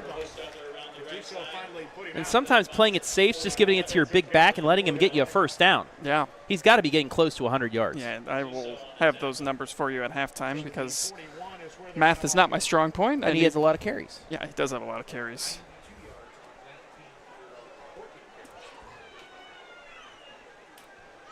Now, I did hear our radio colleagues next to us say around 92 yards. I think it was a test to see if you would steal the info.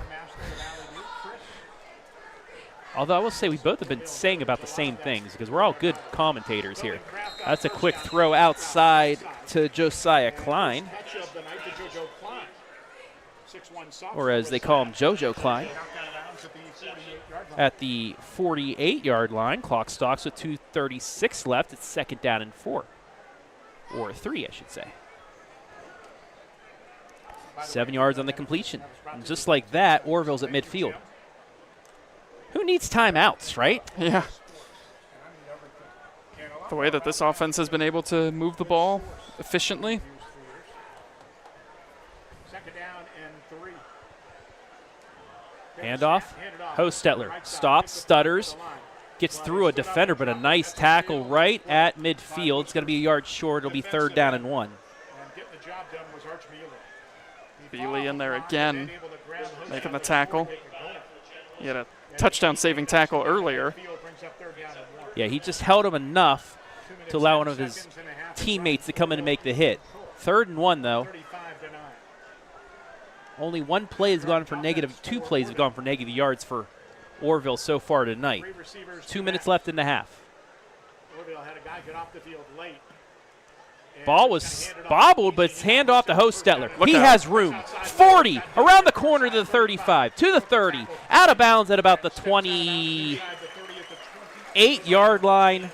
Another 1st down. Hostetler, I mean, he's playing with these guys. Yeah, he really is. I mean, it's just been impressive. He's over the century mark now on the ground. 23 yards on the carry. He was out of bounds, so it stops the clock at 1:49. Now, a ton of time for Orrville inside the Wooster 30. Yeah, now you can really start thinking about, you know, putting points on the board. Not that they might not have been to start the drive, but you were kind of just in a, you know, clock control situation. Don't want to give it up type deal. Yeah. Now you can take some shots like that. Quick hitter. Nice throw. It's going to be caught. And that's McDuffie. I mean, he had to thread the needle there. Quick hitter, McDuffie. You knew he was going to catch it if it was thrown on him.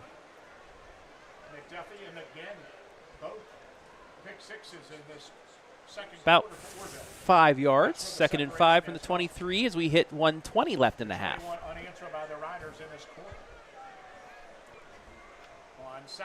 Kraft looking to throw again. Left side, look for McDuffie, and he is just wrapped up again. And it's going to be interference. I mean, yeah, it's just not even, there's no question about it. And that could be fatigue. That could be some guys getting tired and just frustrated. That should get them down to the 8. I'm running out of room for what I allotted for penalty yards for Wooster.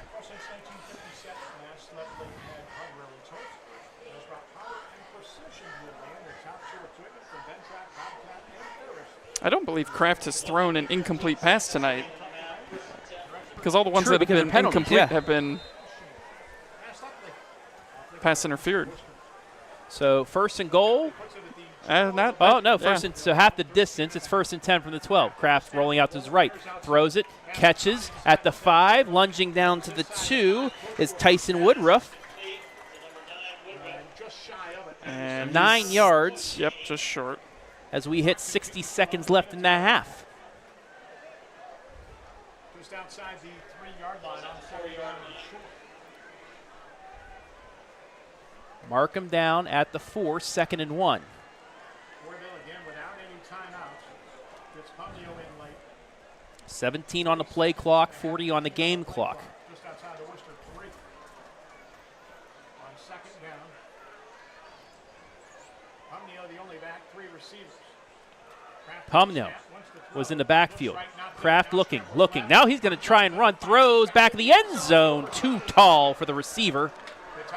He was It'll be 3rd down as Aiden Shoup was wide open in the back. Actually, not Shoup, Luke Kiddenzer. And I think Kraft was so excited to see that guy wide eyes open got wide. that he just he rifled this thing up there. Where really he didn't have just to. Had the little just touch. had the little. That's his first incomplete pass. So 3rd and 1 now. Hostetler back in. Needs a yard to stop the clock for a 1st down. Needs 4 to get the lead. Quick hitter. Right side. McDuffie got it. He does have the daily double. Pick 6 last possession. Touchdown catch here. And now we're in running clock territory with 19 seconds left in the half. Just too easy. Just too easy. Just cheat code. Yeah.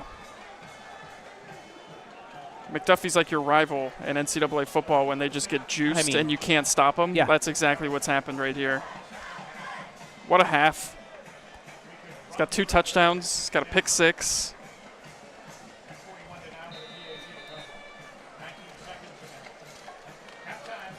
So Orrville will get the ball at the half, so we will have a lot of time taken off to start the third quarter with a running clock.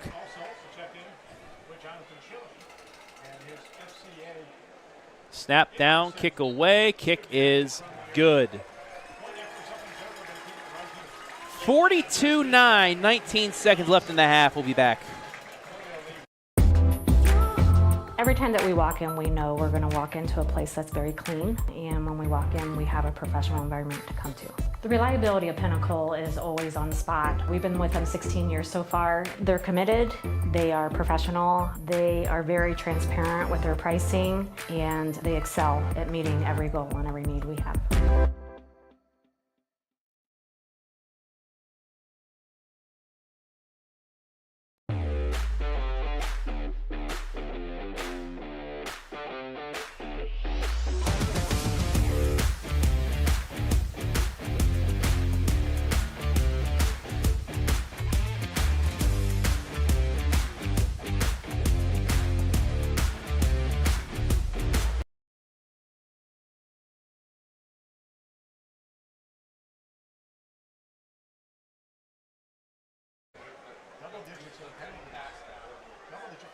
42-9 the score. Orrville, 2 pick sixes. A few touchdowns for McDuffie. Yep. I mean, it's just 28 unanswered. Orrville. This was a 14-9 game in the second quarter. Yeah. Oh, could so be we a got a big- return. Yes, do we we have do. back-to-back kick sixes? To the 30. 20, 10, 5, and the running clock is off. Worcester gets it back with 5 seconds left. Wow. What are we seeing here? Shantz. Shan't be denied. Takes it all the way back. It was a squib kick, too. 42-15. Unbelievable. Orrville left too much time on the clock. Yeah, right? Well, you want to talk about, I was just thinking, like, if you're Wooster and you're going to the locker room at halftime, it's like, okay, we have got to find a way to come out and play with some pride and fight. Yeah. And that is a heck of a way to take a lot of momentum into the locker room with you.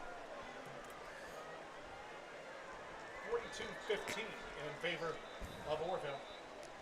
And now Worcester needs to call a timeout.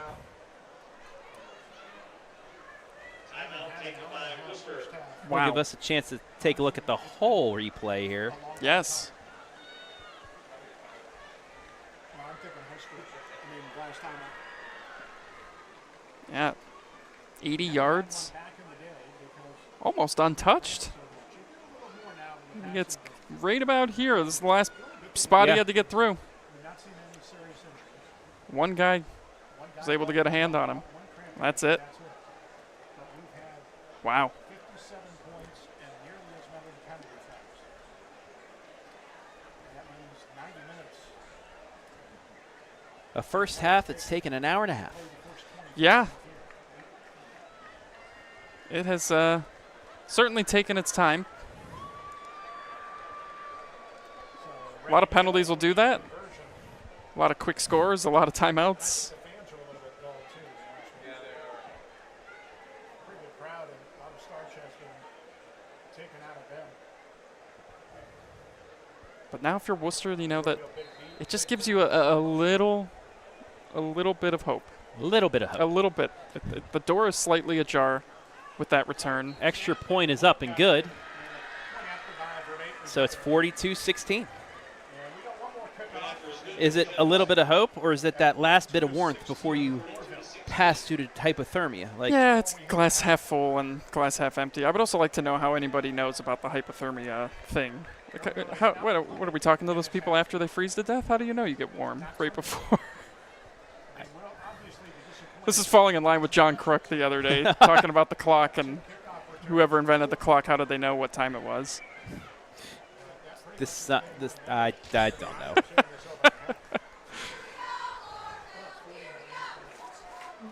Wow, I'm just shocked Oh, man. at what we've seen here. We've had 2 pick sixes. Two kick sixes. And then a whole bunch of stuff in between. Incredible catches, Now, stiff arms. Now, if Worcester's able to turn a double play here, free Oh, my mott sticks gosh. to everybody. Oh, At the careful now. Careful what you're proposing. Did Boog and them, did they actually pay for the mott sticks? Did the place actually have mott sticks? I have a lot of questions. I did not look into the follow-up of that. But for those unfamiliar, the Cubs play-by-play team promised free mozzarella sticks if the batter that they were facing hit into a double play, started at shortstop, and they did just that. They And got they out of did. the inning. They were going nuts, and they Yeah. said free mott sticks for everybody. Yep. So what does Wooster do here? I would think this is going to be kicked very. Yep. Squibbed. It's going to make it down, Well, here we go. Inside the 20-yard line. and that should do it for the half. Yep. And that is it for the first half. Finally, we have reached the break. Orrville leads this one 42-16 and a half. It took an hour and a half And Wooster 16. and had 2 pick sixes, 2 kick sixes, and a lot of mayhem as well. 42-16 the break. We'll take a quick break, be back with the halftime band show after this, live and free on opening night here in Orrville.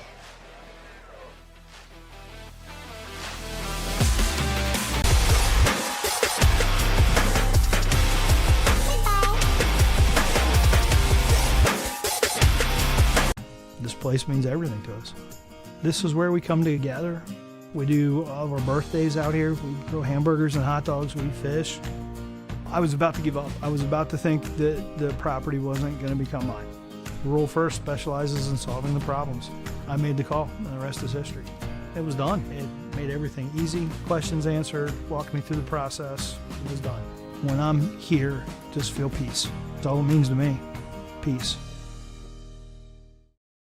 At the Killbuck Savings Bank, you can expect great products and service from a fellow Knox County Chamber member.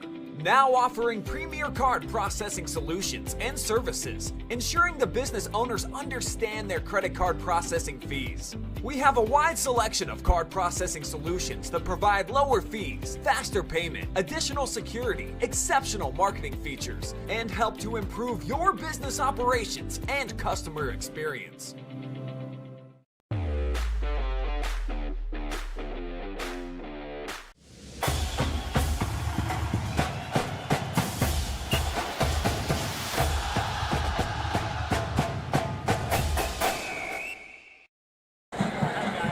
Good evening, ladies and gentlemen.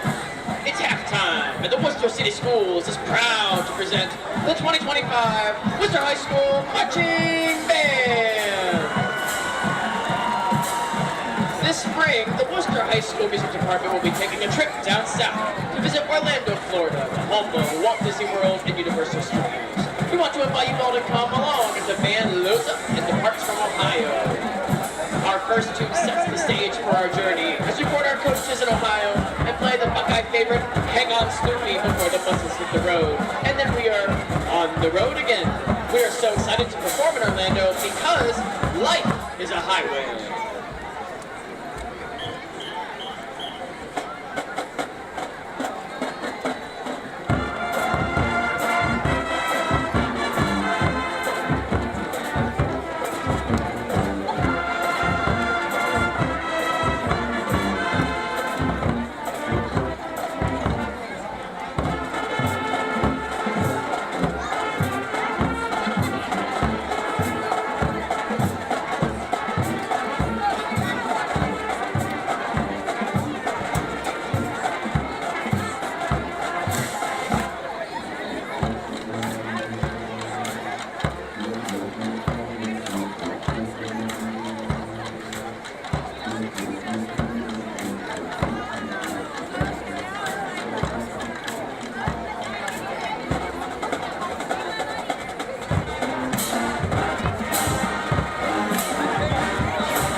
Interstate 77. The first state we will travel through is the wild and wonderful West Virginia. Known for its Appalachian heritage and its beautiful mountain vistas, we're reminded of the John Denver hit from 1971. Here is Country Roads.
Marching bands under the direction of Greg D. French, Daniel Fleischaker, Kevin Walters, Angie French, and Diana Pindell. Thanks for listening, have a great evening, and let's go Woo!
Red advisor Stacy Ublehart and color guard instructor Madison Hancock.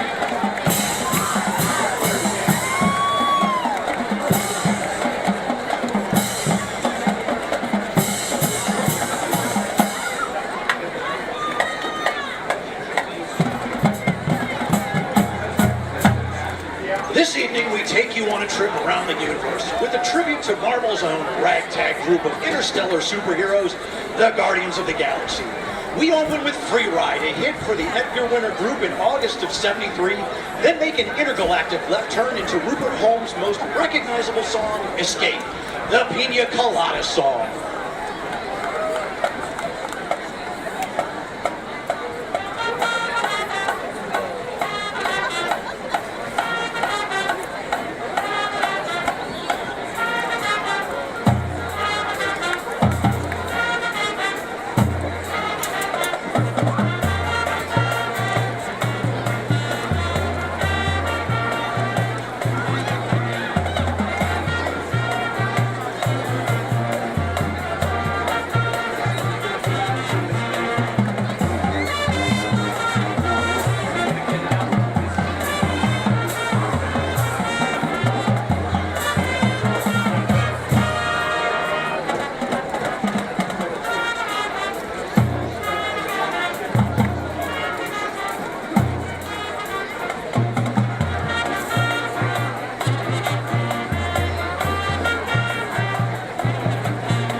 Before we conclude our trip throughout the galaxy with Star-Lord Gamora, Drax, Rocket, and Groot, we want to uplift you with one last song.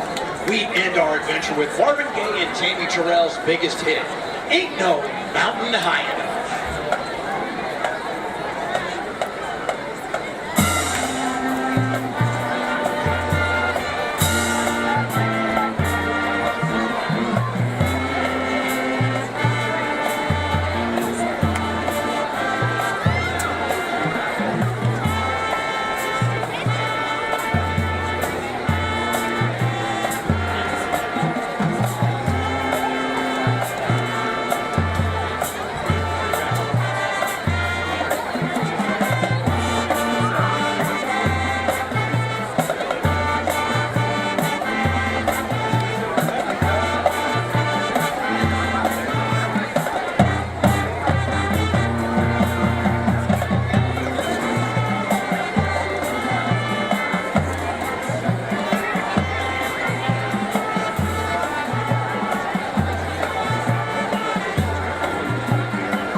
Ladies and gentlemen, the pride of the Red Riders, the Orrville Marching Band!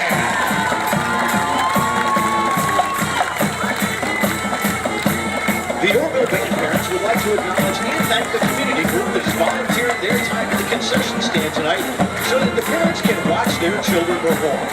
This week's volunteers are from Orrville's American Legion Post 282 and their Scouting America programs. BSA Boys Troop 60, Girls Troop 60, and Cub Scout Pack 830.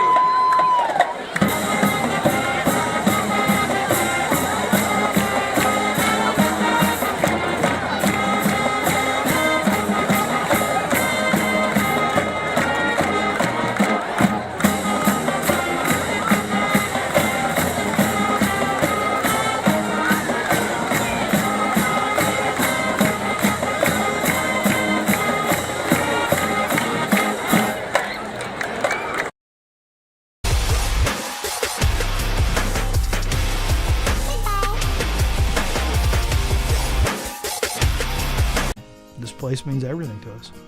This is where we come together. We do all of our birthdays out here. We grill hamburgers and hot dogs. We fish. I was about to give up. I was about to think that the property wasn't going to become mine. Rural First specializes in solving the problems. I made the call, and the rest is history. It was done. It made everything easy. Questions answered, walked me through the process. It was done. When I'm here, just feel peace. That's all it means to me. Peace. At the Killbuck Savings Bank, you can expect great products and service from a fellow Knox County Chamber member. Now offering premier card processing solutions and services, ensuring the business owners understand their credit card processing fees. We have a wide selection of card processing solutions that provide lower fees, faster payment, additional security, exceptional marketing features, and help to improve your business operations and customer experience.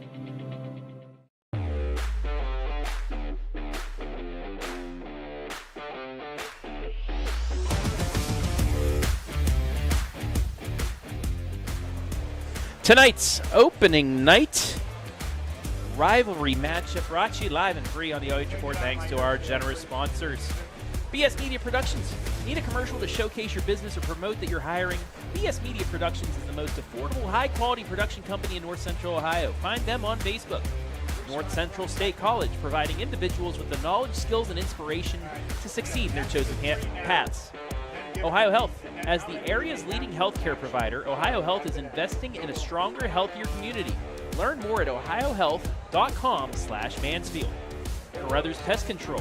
Sign up for year-round protection from all creepy crawlies, starting at just $39 per month, because you know Andy hates creepy crawlies. I do. It's true. The Killbuck Savings Bank. Since 1900, Killbuck Savings Bank has been proud to serve our community with dedication, integrity, and a commitment to your financial success. In 2025, our organization will mark an incredible milestone, 125 years of building relationships, empowering dreams, and growing together with you. And Pinnacle Cleaning Services. Elevate your professional space with tailored cleaning solutions that promise unmatched quality and reliability. Thank you all for allowing us to bring you the 114th playing of Orrville versus Wooster live and free on the OH Report. We'll be back.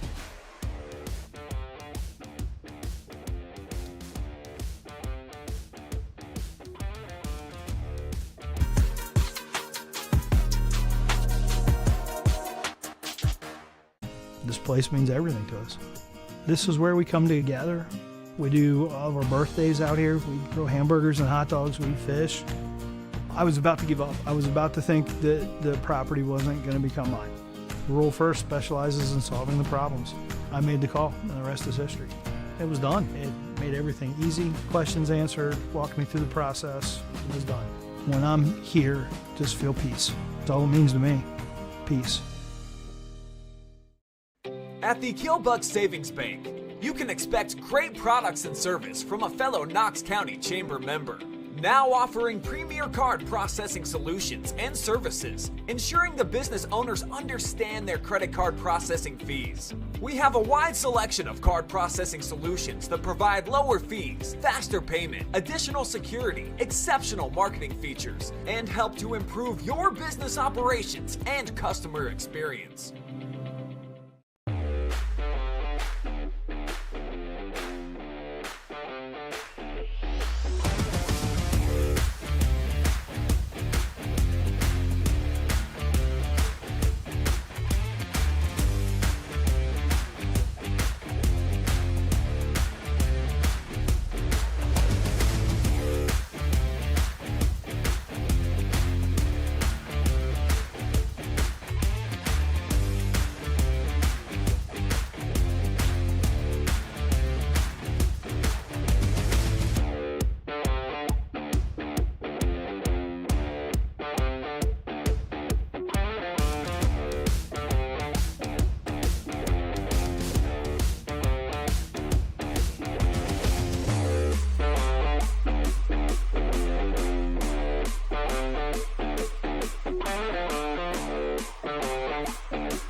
Back here, inside the BS Media Productions halftime show, your score at the break, 42-16 in favor of the Orrville Red Riders. Travis Berardi back here with Andy Jardy.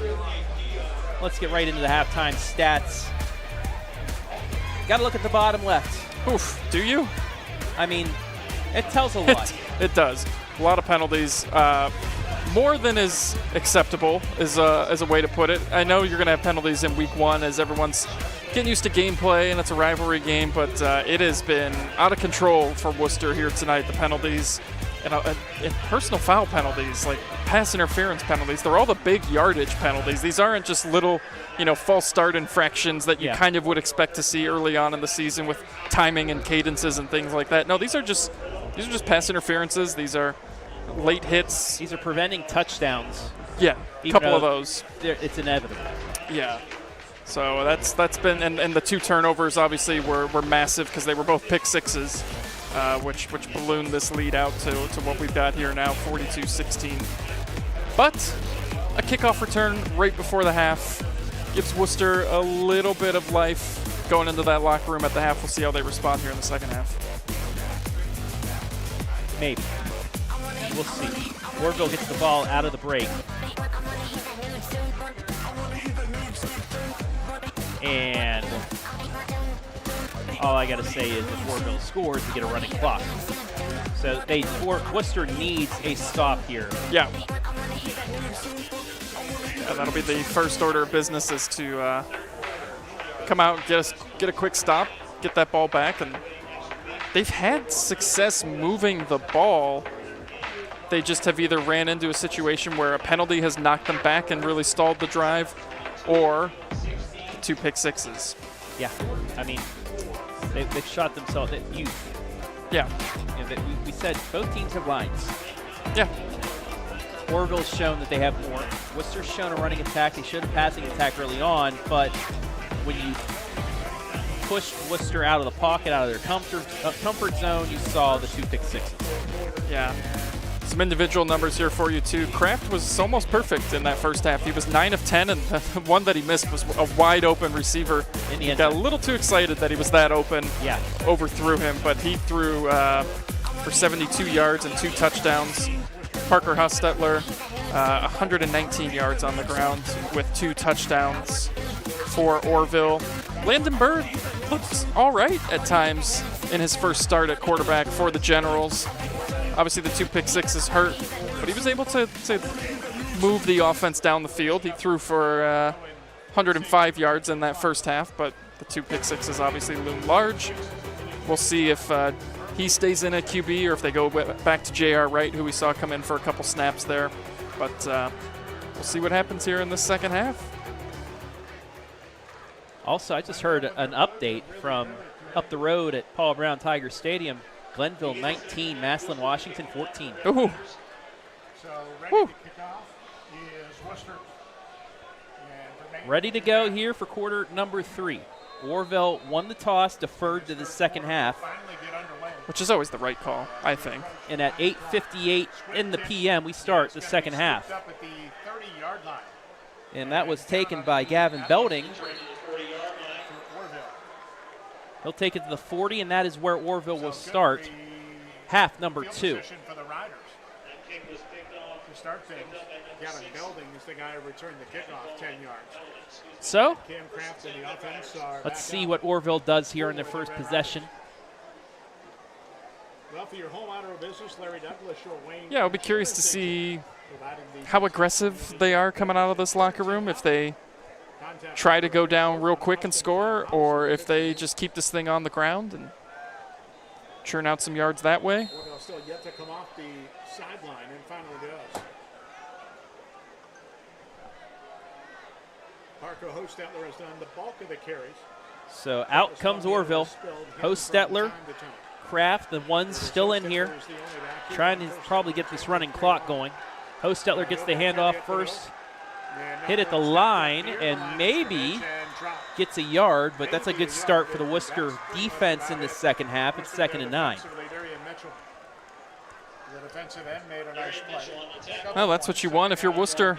Good start there to keep Hostetler in check. Just picks up the 1 yard there, and they're going to need a couple more of those here in this second half. So 2nd down and 9. At the 41-yard line. McDuffie has been a handle for the Worcester team. He's into the boundary left, 2 receivers. McDuffie wide left.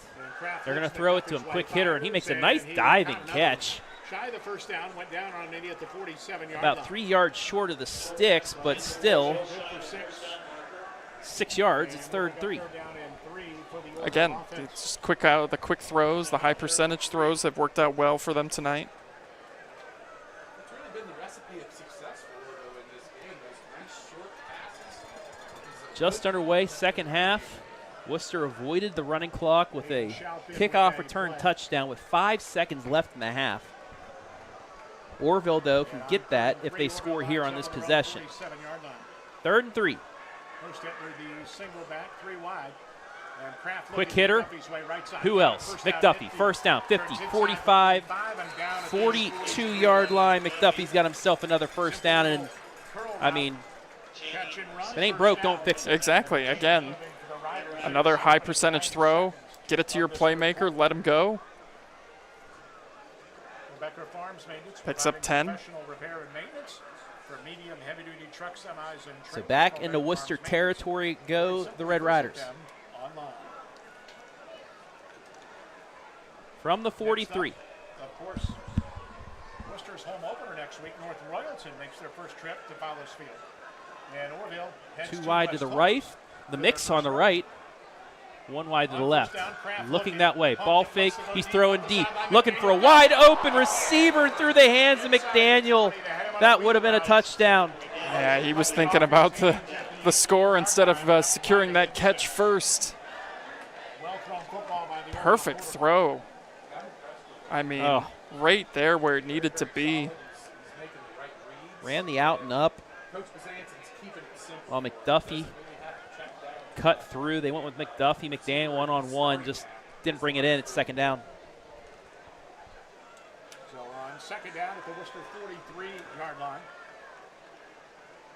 McDuffie comes right, two receivers the other way. Kraft will roll. Handoff, Kraft rolling left. Looking, throws around him. What a throw. Yeah. He's got Shout near the 30-yard Down line to the before he's 30. back down to move the chains. 13 more through the air. Shout makes the catch, but he threw that. He turned back. He had to turn his body completely back to throw that, and he threw it right on target. That is an extremely tough throw that he just made. Been really impressed with him here tonight. The throws he's made have been right where they need to be. Very composed in a rivalry setting.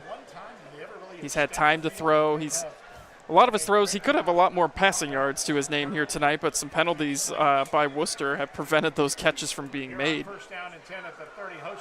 Hostetler gets the handoff, has a hole, 25, down towards the 20 at the 21, yards short of the first down, gain of 9, second and 1. Tackled by Yaskolka. Giving 9 on the carry. Parker Hostetler, well over 100 yards. He did that in the second quarter.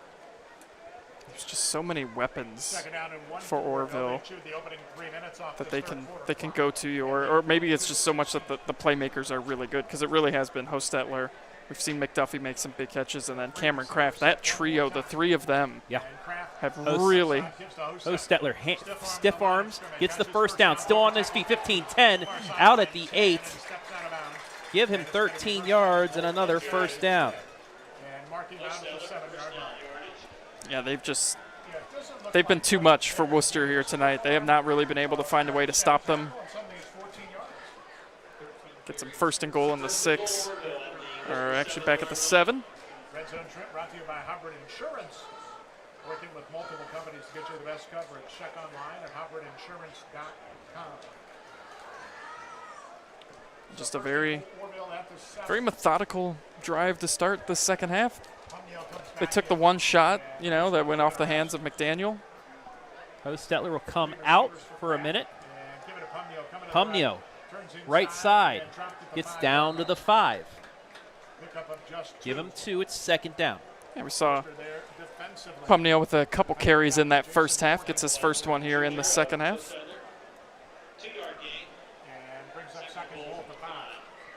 So second goal at the 5-yard line. Pumnio had a nice run in that first half for about 18 yards. Yeah, one of those big plays have basically been in defense. Offensively, it's 5, it's 8, it's 10. They have just chipped away all night. Pumnio, sidecar right, 3 wide. Solo left is McDuffie. It's a fake to Pumnio.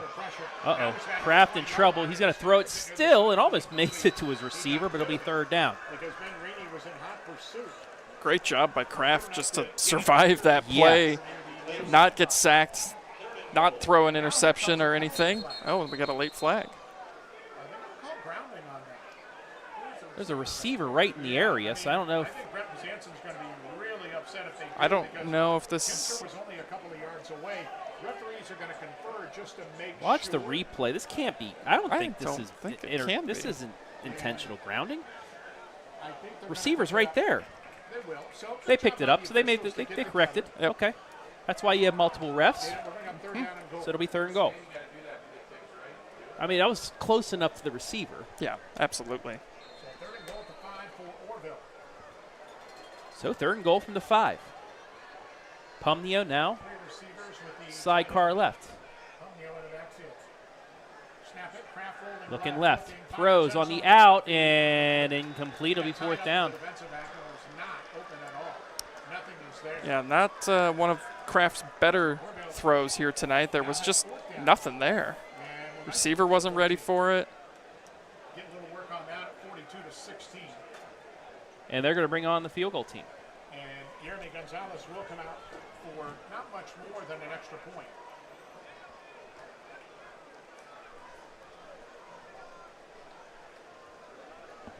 So Gonzalez down for Orrville, attempting a field goal. That block is only 5 yards from the line. Yeah, he put it down. Had to reset the spot for a second. Snap down, kick away, and the kick. There's a flag on the play. I'm wondering if they were offsides, Wooster. The kick was good, but we'll check on the marker.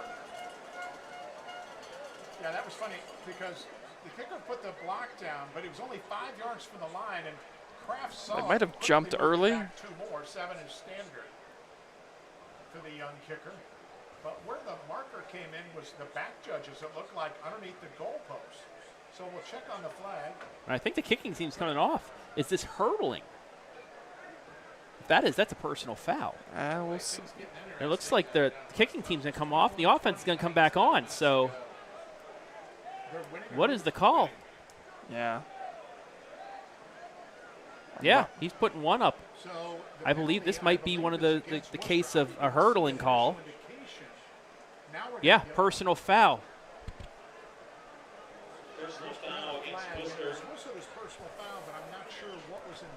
Can we? I'm going to take a guess that that see was. the replay?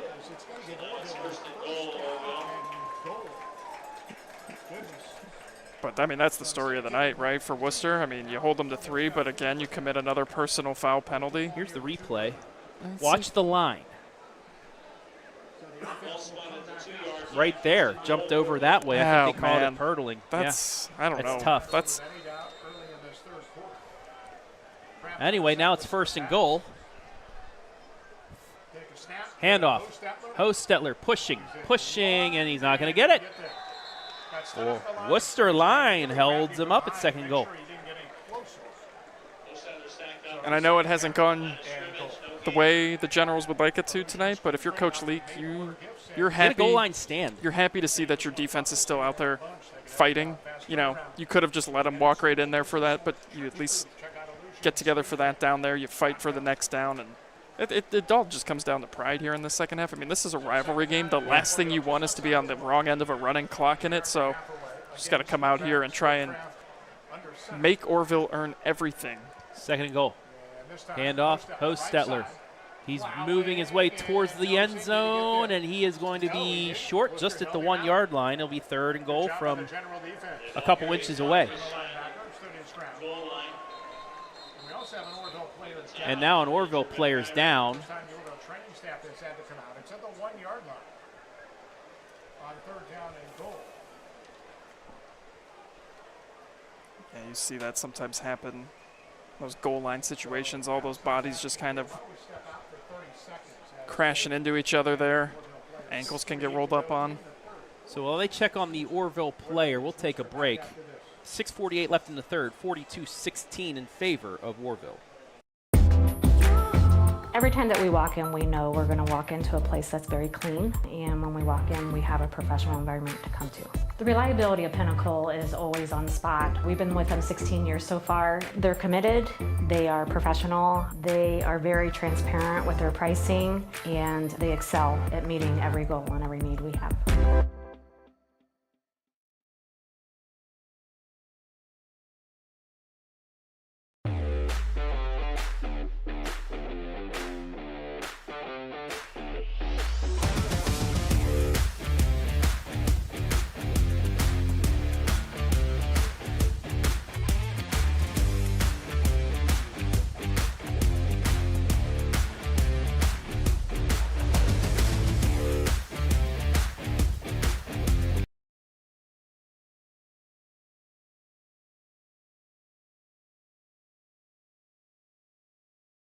Is that Parker's brother? Bram Hostetler was the injured player, but you saw he was able to get up and run off, so hopefully just maybe a stinger or something. Yeah, maybe a cramp too. But we'll be back here now, third and goal from the 1. can what we think his brother, Parker Hostetler, punch this in. Kraft under center. Split backs with Pomnio and Hostetler. Pomnio and Hostetler, the split backs. Ready, take a snap. Hand off Hostetler, and he was hit. I don't think he got in. in. Fourth down. That's what I'm saying. This is, you got to love this if you're Coach Leake and the Wooster faithful. This is an impressive stand here. After the penalty, 1st and goal from the 1, and you're forcing a 4th down opportunity here. Perfect time for a bootleg. 4th and goal from the 1. I think at the time to do it would have been on that 3rd down play right there. I think you line it up again and say, hey, they make them stop us a 4th time. I wouldn't be surprised if Kraft kept it this time. 4th and goal from the 1. Handoff up the middle. Kraft. Into the end zone. Yep. Touchdown. Kraft kept it.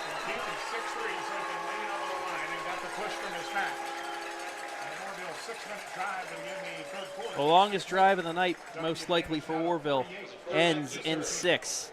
Take a look at the replay.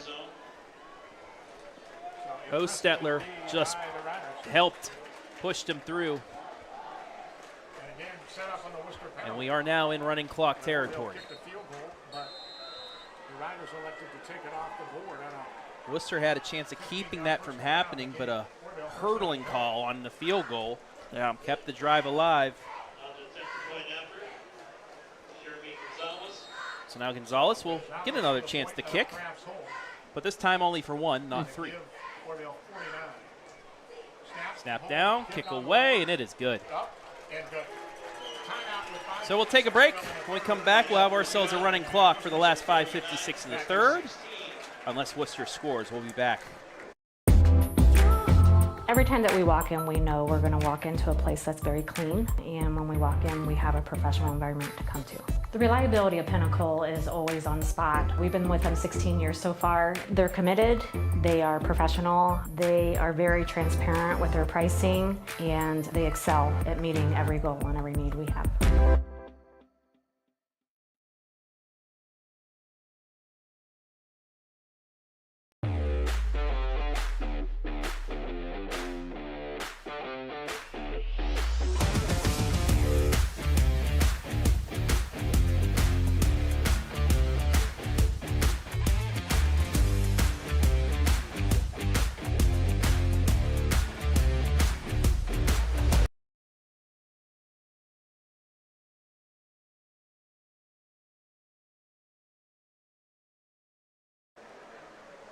So, 49-16 the score. Barring a Wooster kick return for a touchdown for the 3rd time. We will start with a running clock to start this possession. Travis Berardi, Andy Jardy for the first time ever at Orrville. And they're just going to smartly kick it out of bounds and start. Yeah, and the officials, they are trying to tell them to run this clock, which they still have not done yet. Something for Wooster here. Scoring drive brought to you by the Killbuck Savings Bank. It took 125 years, but the Killbuck Bank is now open in Wooster. So that'll be a kick out of bounds. Wooster will not be able to return that for a touchdown, and we will now start the last 5:56 with a running clock. Assuming they actually do run the clock, the officials are trying to get them to. Actually, Wooster said we'll re-kick. Okay.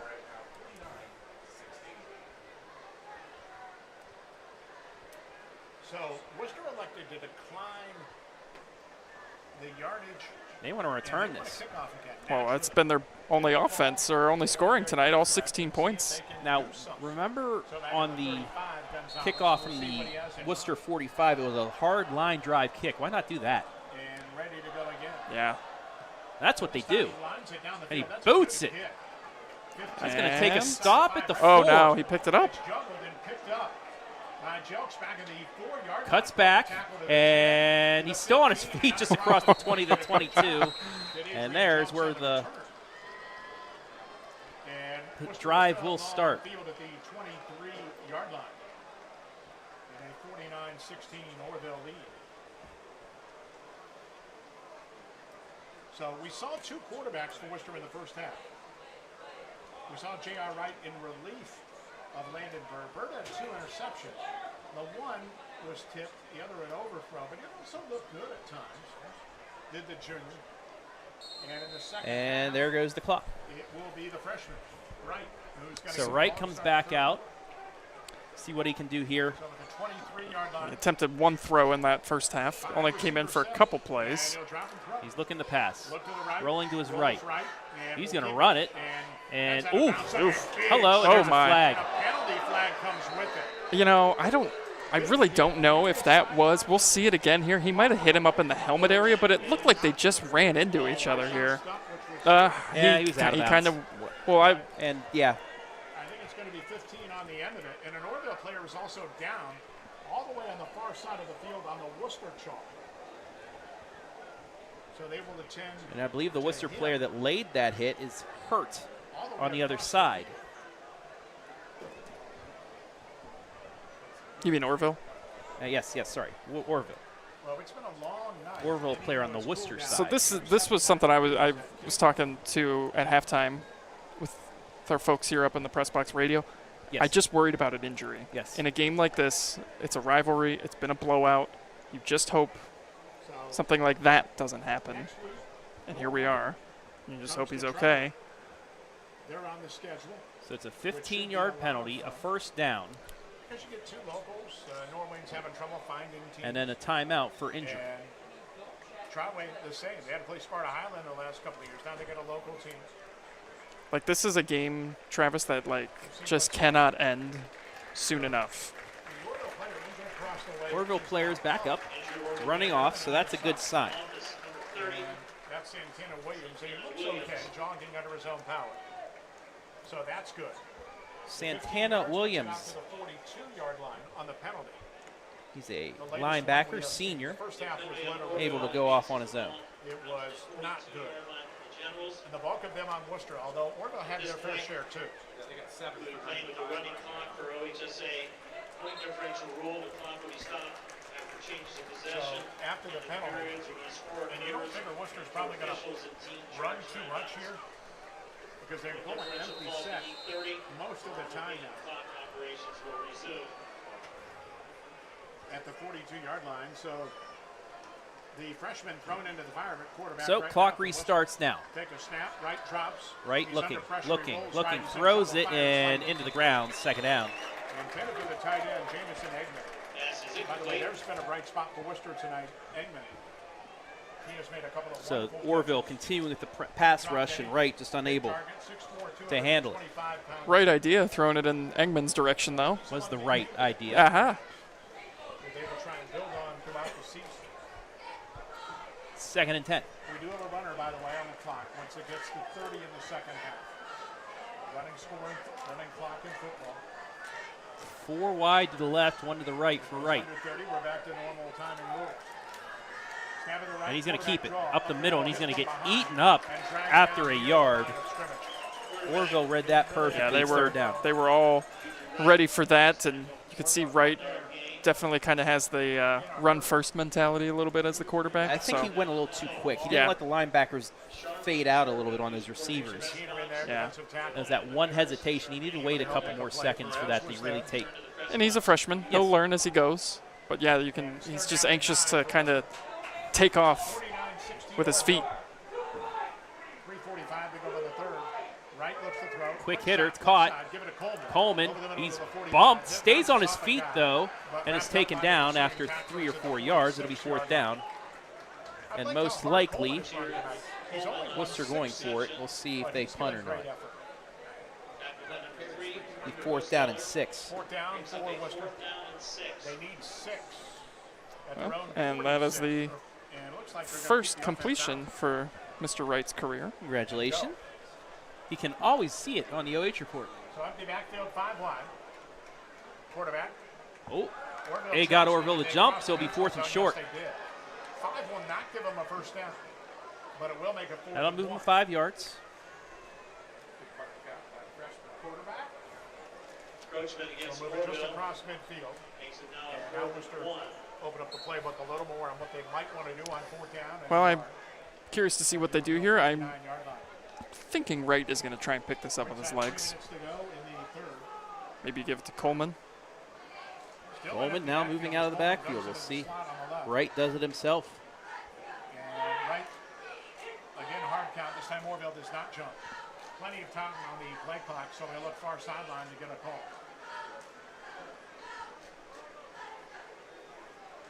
Three receivers go to the right. Wright ready again. Takes the snap. He's going to roll out to his right. I think he has easy yards for the first down. He stays on his feet, gets taken down, but it's enough for a Wooster first down.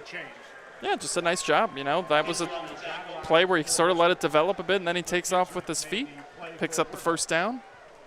Nice open field tackle by Luke Kinzer. So we go under 2 minutes left in the third. 49-16 on the running clock right now. Wooster trying to stop that here. And if you're Wooster now too, you're trying to work on some things. The game is more or less decided at this point. Ball's on the ground, and right back into the hand of Wright. Yeah, nice job getting back on that, but that ball was stripped from Coleman's arms. OhioHealth replay.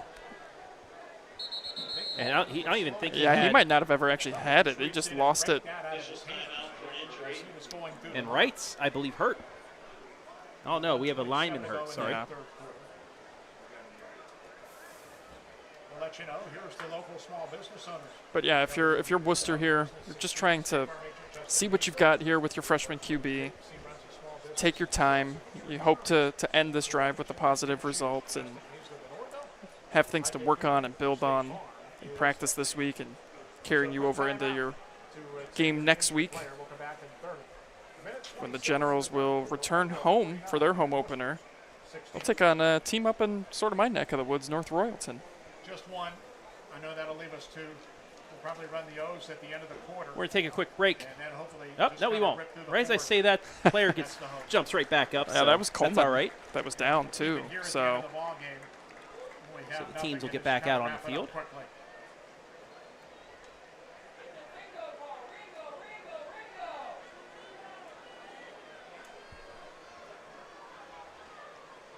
So they'll start the clock here once we're set.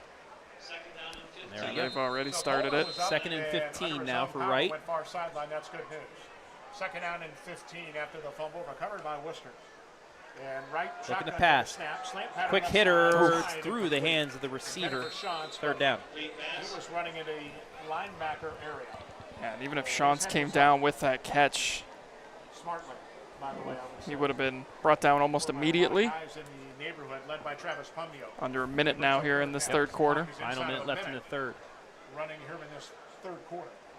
The way this is going, we might be able to get 2 plays off here before we head to the 4th. Unless Wooster can put points on the board. So 3rd down and 15. Snap back, Wright looking. Has time. He's going to go deep, and it is caught. Yes! What a catch! Great catch by Shantz. And it's going to be a first down for Wooster. Shantz near the 16-yard line. in a group was able to high point that. A lot of defenders around him. Sammy Shantz has a kickoff return. And that should be the end of the quarter, but and the freshman it will be. Pretty dynamic. Worcester trying and that's the end of the quarter. to get out of the running clock situation. We'll find out if they do. After the break, we play 3. Orrville 49, Wooster 16, 4th quarter after the break.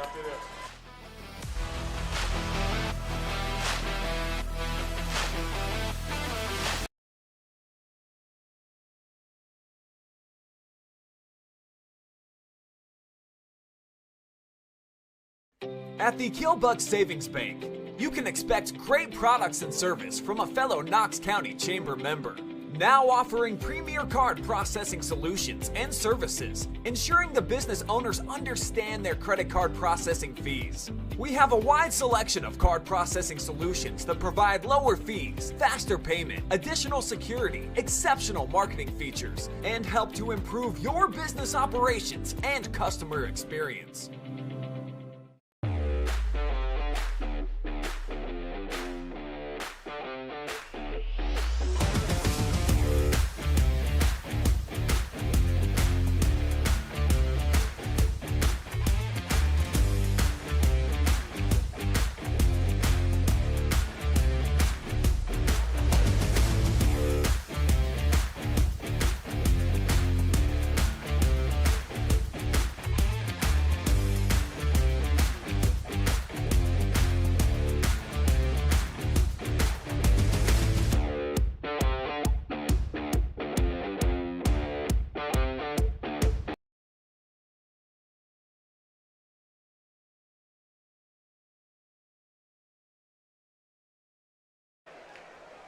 Fourth quarter action about to begin here.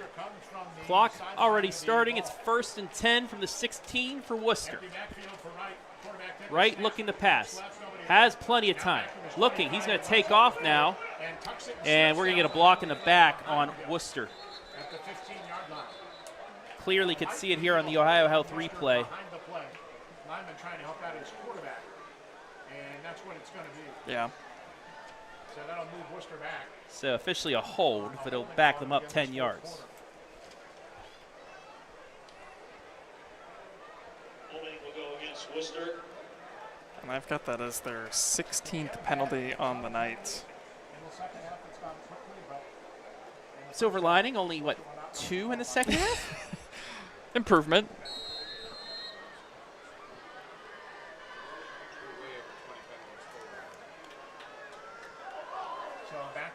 Like we said, running clock because it's over a 30-point game. If Wooster scores, we'll go back to a normal clock.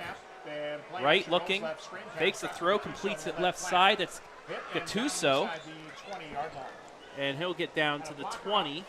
Gain of 6. It'll be second down. 14 on the receiving end. That was a big-time tackle, too, because that play could have gone.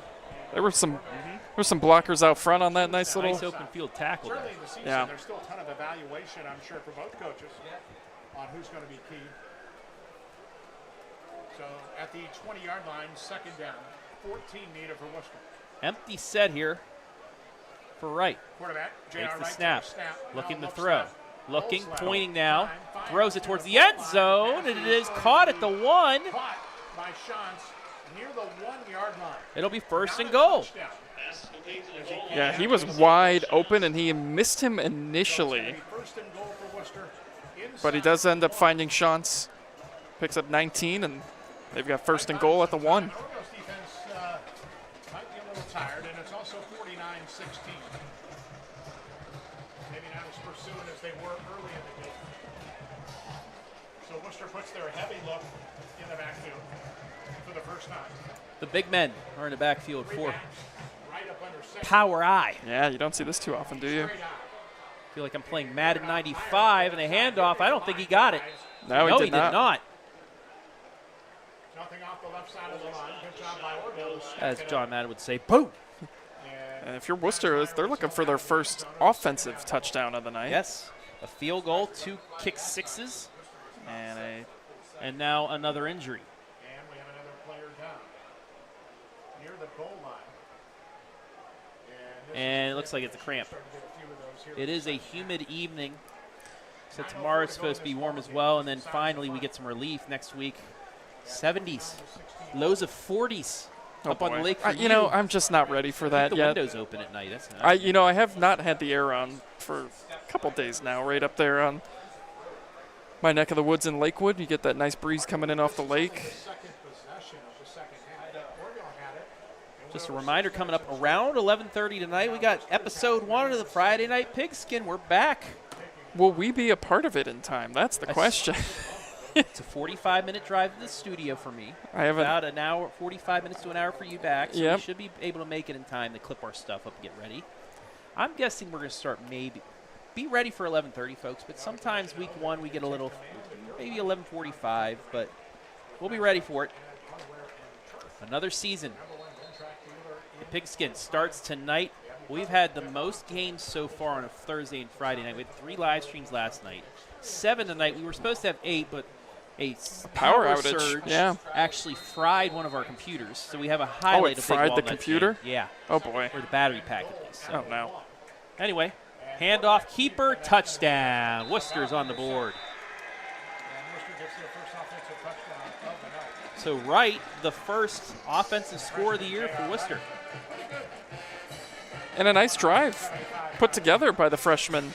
Made a big-time throw. Shantz came down with some big catches.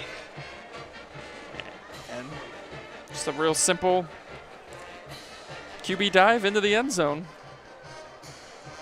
So 49-22 to score. Looking for the extra point. Snap down, kick away, and that kick is good. 8:52 left. We'll get back to a regular clock after this break. 49-23 in favor of Orrville. Every time that we walk in, we know we're going to walk into a place that's very clean, and when we walk in, we have a professional environment to come to. The reliability of Pinnacle is always on the spot. We've been with them 16 years so far. They're committed, they are professional, they are very transparent with their pricing, and they excel at meeting every goal and every need we have.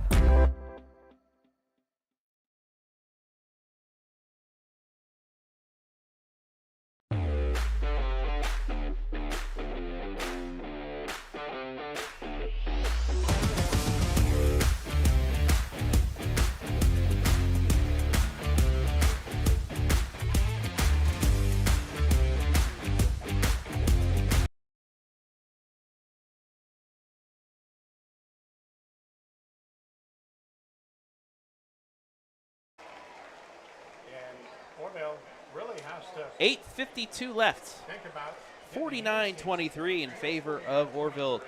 Andy Jardy, Travis Berardi back here in Orrville.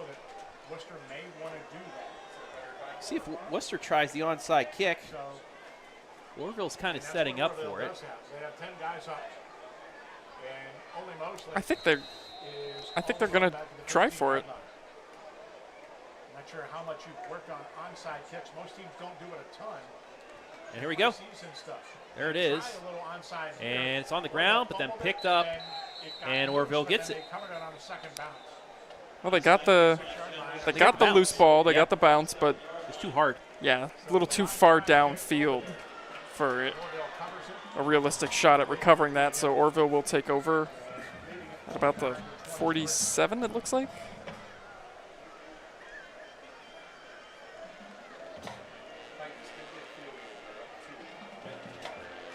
$49-23. 46-yard line. It is first down and 10. Update from the Clear Fork Valley. 14-14 What a with game. under 2 minutes left. That'll probably be our highlight of the night. That's a big-time performance from Clear Fork in a year where they might be starting to figure things out. Monroeville leading Macomb 46-20. That play is not going anywhere. Second down. Defensively for Wooster Mitchell. He loses 3. And brings up second down. I'm sure Orrville's going to be content to just try and cut some clock off with 8:30 to go. But they have not punted. So Orrville playing the clock game now. Breaks the huddle at 18. We'll see how long they take off. We could get down to the 8-minute mark. Yeah, no sense of urgency here. They'll be content to just run it down to 7. And it's a keeper. That's not Kraft. That's Mark Lorson. Mark Lorson down inside the 25. Down to the 21. The first down. The 6'4", 180 sophomore. Showing off the legs, and a Wooster player's down on the turf. And we have Wooster another cramping issue on the far side. Another cramp. Don't have enough mustard down there, I guess. Orrville. Plenty of. Want that running clock again? Come right back at you. They do. Might not have the mustard, but plenty of jam and jelly here at the Smucker headquarters of the world, Orrville. Yes. Also the home of one of the most famous college basketball coaches. Yes. Bobby Knight. I had a friend of mine, his dad was recruited by Bob Knight at Indiana. Never actually went, but he's got the he had the letter saved, like from Bob Knight, which is pretty cool. Right, signed and everything. Yeah. How long before the infamous chair throw was that? Oh gosh, I don't remember when his dad got that letter. Soon, but not this year. Coventry will join the pack. Not this year. Just like also Mr. Knight, national champion with the Ohio State Buckeyes. Yep. Next year, when Dover gets in, although a lot of the teams in the league are playing Dover, like Worcester is. So first and 10 now for Orrville on the 23. So trying to smucker this one in. Line of scrimmage is the 20. It's going to be a handoff. Met in the backfield and taken down. Forward progress will end it, but Handed off was Pomeo barely had the ball before he was taken down. Nobody. I think there's 4 or 5 defenders into the backfield there. Down the computer channel. Second down and 15. And keep it down the rest of the way. Yep. Pomneo's had sort of the tough luck carries here tonight. A lot of his handoffs have gone for negative plays. So Lorson, the sophomore quarterback. And we're getting a false start on Orrville, maybe, unless they call. Nope, they will get Orrville. That'll back him up 5 yards, 2nd and 19 from the 32. Second down and longer now, close to 20. As they walk it back. Yeah, I am surprised that we're not the last game going on right now in the OH report, but we got a barn burner that might be going to overtime at Clear Fork. Monroeville's in the same situation as us as well. So we got 3 games still going on right now in the OH report. Lorson's going to get a chance to throw it, maybe. No, runs up, keeps it. Up the middle to the Lorson 30. And leans forward. Going to get almost the yards lost back. He's going to be about 2 yards short of the original line to gain. Got 7. It'll be 3rd down. So at the Wooster 26, 3rd down long. 3rd down about 13 coming up for as we go inside 7 minutes. The sophomore's got some height on him, though. At QB there at 6'4". Under 7 to play. And Orrville the luxury. Barring one of the craziest endings in OH report history. Yeah. Looks like Orrville's going to get another win over Wooster and move to 1-0 once again. Yeah, be back-to-back wins in this rivalry. They snapped their 3-game losing skid last year. Wooster stacking the box. Quick throw. It's caught over the 15. Spins down to the 10. It's a first down. Ball was down. The officials are saying the knee was down. So Lorson completes it to another tight end. Actually, it's Cam. Is that Kraft? Did I see a 12 on there? Maybe 17. I think it's Kinzer, actually. Nonetheless, Orrville keeps the drive alive. 1st and 10 from the 11. Kinzer on the reception there.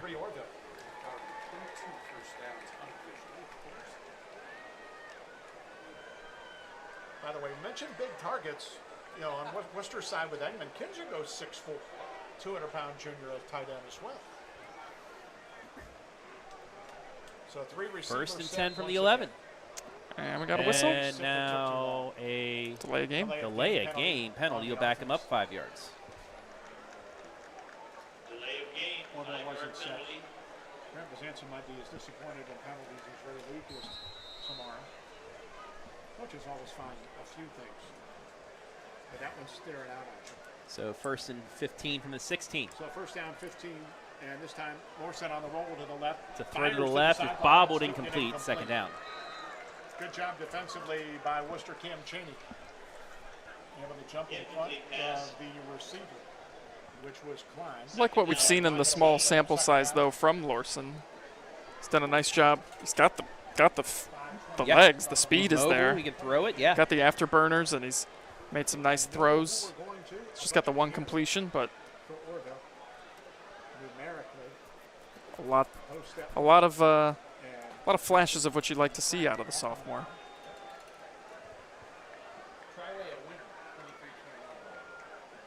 Second and 15. Lorson hands it off. No, he's going to keep it. He's got some room. Gets the corner, the 10, the 5, touchdown, Orrville. Lorson.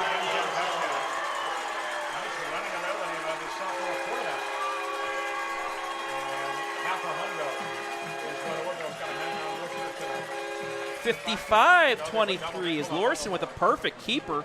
Pulled it back last second, drawing the defense, and then turn on the afterburners. A little cut back, and it's, again, running clock territory. Like I said, like what you see out of this kid. You see the speed there. Nice job with the read option there, keeping it, reading it correctly, and scampers in from 16 yards out. One of 2 pick sixes that Orrville had. Case McDaniel was the other. Cam Kraft had a great night. Parker Hostetler over 100 yards and a couple of touchdowns as well. But it's Who are we leaning towards for our MVP interview? I think it's. You think it's McDuffie? Oh, yeah. Yeah. Extra point up and good. 56-23. We'll take a quick break. Be back after this.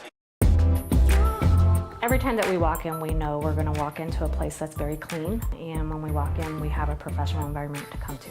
The reliability of Pinnacle is always on the spot. We've been with them 16 years so far. They're committed, they are professional, they are very transparent with their pricing, and they excel at meeting every goal and every need we have.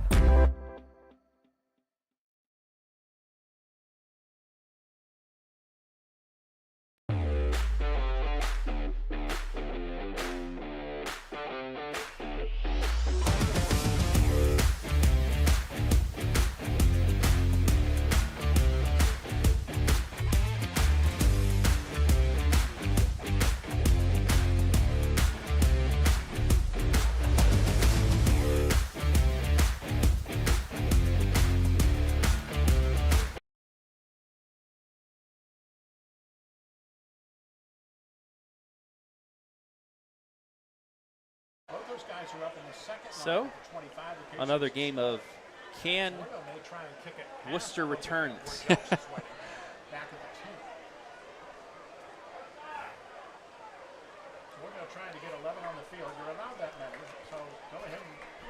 Orrville finally getting the right number of players on the field, ready to kick this away with 5:15 left. I think just about everyone is ready for this one to be over, Travis. the crowd is mostly filtered out. Well, also, we don't want to see any more cramps, more injuries. Yeah. This is just, you know.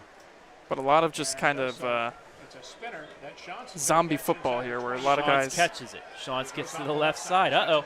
Has some blockers, cuts back. Uh-oh. Trying. Oh, big hit, and there's the flag. Oh, so yeah. no matter what, it's coming back, but he's taken down. And we got another flag, too, way past midfield. Might be on both teams, I'm not sure. Shantz is slow to get up. Shantz might have got twisted up here. After all this with 4:43 to go in the ball game.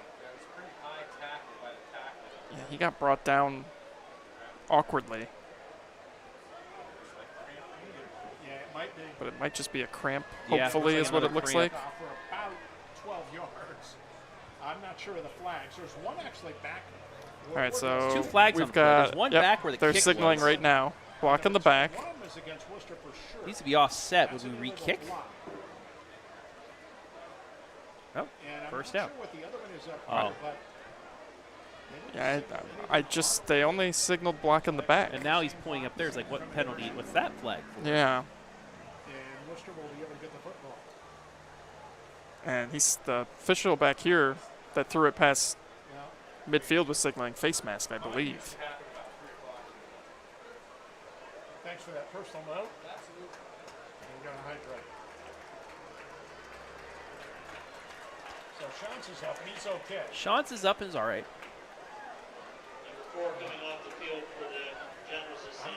Might I add also, So they never move it back to the 18-yard line. Unless that referee saw it happen that far away. So just ate his carrots. Just the block in the back? I'm guessing that's what it is. So the clock will start once we get out on the field. Also, might I add, if you want to tune into a better game right now, Perkins and Clear Fork. Oh, Perkins just snapped the ball over the head on a punt attempt, and Clear Fork's have a chance at the win. Oh my gosh, a walk-off field goal perhaps. Wow. That was on the punt? I just looked up and saw chaos. That was a bad snap on the punt. Oh my. Perkins, a team that played for the state championship a year ago, lost a lot of players, but for Clear Fork, this could be an amazing win. Oh my. As we start the running clock once again. Right back out there. He's going to keep it himself. He has some room. He's got a lot of room. Shoots at the 25 across the 30, and then flag on the play. And more laundry. Clock will remain running during the penalty, though. That's what happens when you're trying to sub and get all these guys in. And it's a hold against Wooster. Another penalty. Another Wooster penalty will negate a good run by the QB. I have them at 17 penalties. Clear Fork running a play. getting to the middle of the field. They're going to set up a walk-off field goal. Inside 4 minutes. Now, might I add, I asked Brian Skoronsky earlier today, I said, do you think Clear Fork's going to pull one out tonight? He said Clear Fork 28-27. Okay. Talking to him post-game.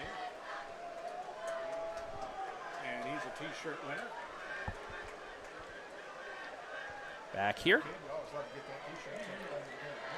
It's going to be a handoff. Get that on tomorrow morning when you come to practice. And Coleman. Off the right side. He's had some nice runs tonight. Yes, he has, and that's against the prevent defense, but still, pad those stats. Absolutely. Finally see a light at the end of this tunnel. Down to 3 minutes left. Stay tuned after the game for our MVP. You won't want to miss this one. He did a lot tonight. Yeah. Pete's going over final numbers as we speak, and we'll have them right at the end of this. Our postgame will be brief. And we'll get you out of here in a week 1 Friday. So as we finish week 1, at least for us, tomorrow we have one more game, St. Paul.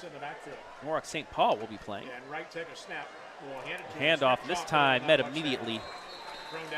Did I see a situation too down here? Did we have some games on a Thursday because of the official shortage? Yes, Crestline. We'll play. It's a real thing. Yeah. The shortage of officials. So Worcester home for North Royalton. They're on the schedule next week. Down to 2:25. It's second down and 9. They gave him 1 on the play. On the road to West Holmes for a week 2 battle. Coleman fakes the handoff, looking for the quick throw, gave it to his big tight end. And the ball's on the ground. Yep. And I think Worcester able to jump on it. Orrville now says Orrville saying they've got it. They say Orrville has it. Turnover of the night. Turnover number 3. So a big lick on Engman. Tight end was Engman, who could not pull it in completely. And Orrville now can run out the clock and end week 1 with another victory. It's always special, or always sweet to start your year off 1-0, but it's even more special when it's against your rival. And you beat him by 30 plus. Yeah. Second year in a row that this really hasn't been a game. So, the Red Riders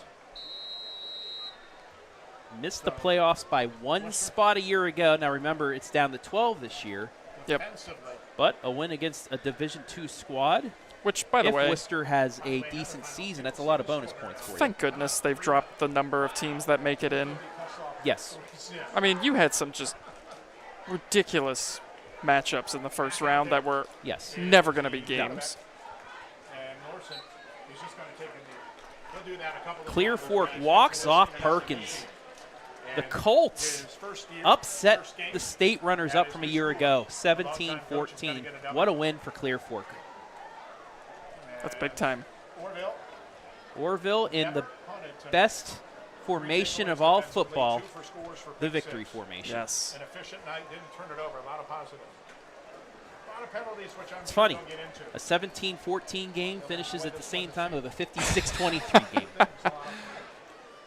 And just that, we'll be talking about that a lot tonight on the Pigskin Show, that game in particular. But that would be the highlight of the night. A bad snap on a punt. Yeah, is what I mean, it's prevented overtime and potentially Perkins winning that game. You never know what happens in overtime, but wow, what a win for Clear Fork. One more snap will end this. That's a big win for them too. That is. Trying to get things back in familiar territory for Colt faithful. And what a win here though tonight for Orrville. Right in front of the Ohio State O, who won a lot last year. They'll get another rivalry victory. Unlike Ohio State, Orrville's able to beat the rival. As the final seconds run off, the Red Riders, 56, the Wooster Generals, 23. We'll take a final break, be back with our MVP as well as the post-game show right here. Live and free, week 1. In the books.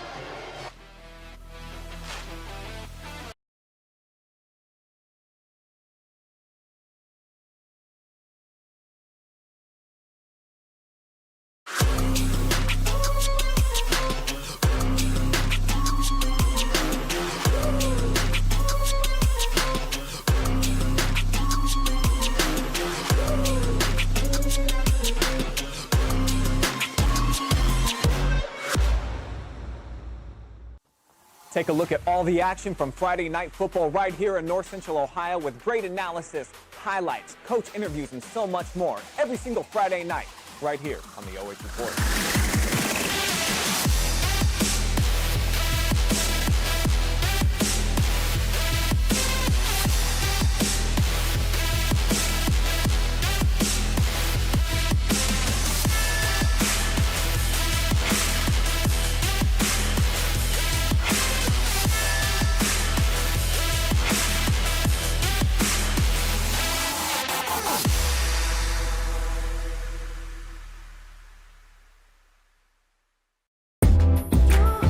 Every time that we walk in, we know we're going to walk into a place that's very clean, and when we walk in, we have a professional environment to come to. The reliability of Pinnacle is always on the spot. We've been with them 16 years so far. They're committed, they are professional, they are very transparent with their pricing, and they excel at meeting every goal and every need we have.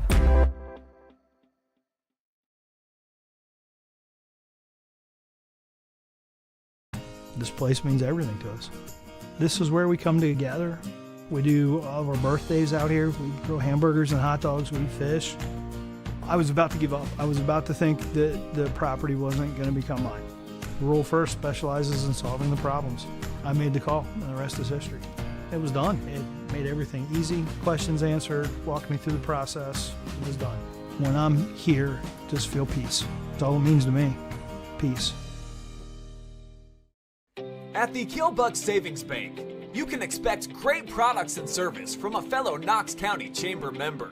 Now offering premier card processing solutions and services, ensuring the business owners understand their credit card processing fees. We have a wide selection of card processing solutions that provide lower fees, faster payment, additional security, exceptional marketing features, and help to improve your business operations and customer experience.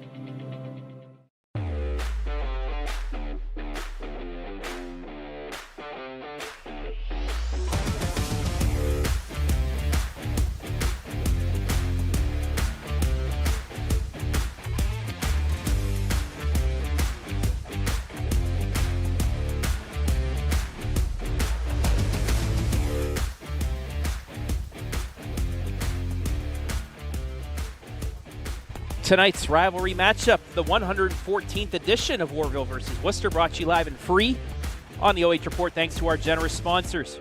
BS Media Productions. Need a commercial to showcase your business or promote that you're hiring? BS Media Productions is the most affordable, high-quality production company in North Central Ohio. Find them on Facebook. North Central State College, providing individuals with the knowledge, skills, and inspiration to succeed in their chosen paths. OhioHealth. As the area's leading healthcare provider, OhioHealth is investing in a stronger, healthier community. Learn more at ohiohealth.com/Mansfield. Carothers Pest Control. Sign up for year-round protection from all creepy crawlies, starting at just $39 per month. The Killbuck Savings Bank. Since 1900, Killbuck Savings Bank has been proud to serve our community with dedication, integrity, and a commitment to your financial success. In 2025, our organization will mark an incredible milestone, 125 years of building relationships, empowering dreams, and growing together with you. And Pinnacle Building Services. Elevate your professional space with tailored cleaning solutions that promise unmatched quality and reliability. Thank you all for allowing us to be live and free tonight as Orrville takes home the 114th edition of their rivalry with Wooster. We'll be back with the postgame after this.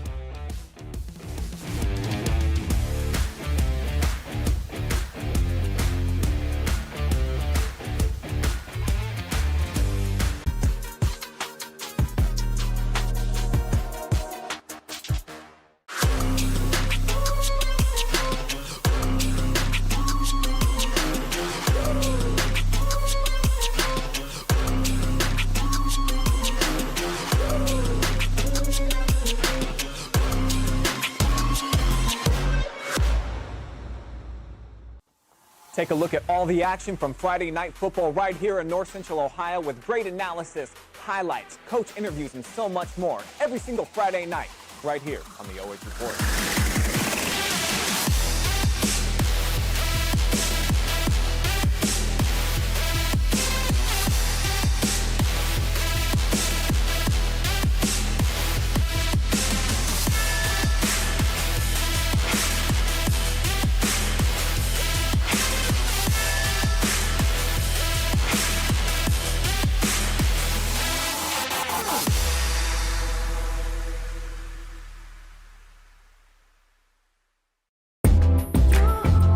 time that we walk in, we know we're going to walk into a place that's very clean, and when we walk in, we have a professional environment to come to. The reliability of Pinnacle is always on the spot. We've been with them 16 years so far. They're committed, they are professional, they are very transparent with their pricing, and they excel at meeting every goal and every need we have.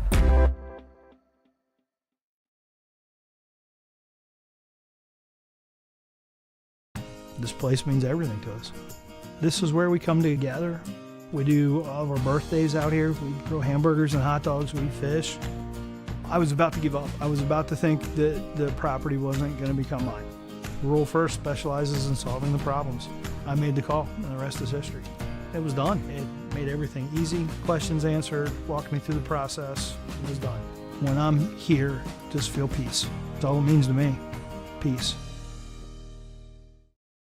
At the Killbuck Savings Bank, you can expect great products and service from a fellow Knox County Chamber member.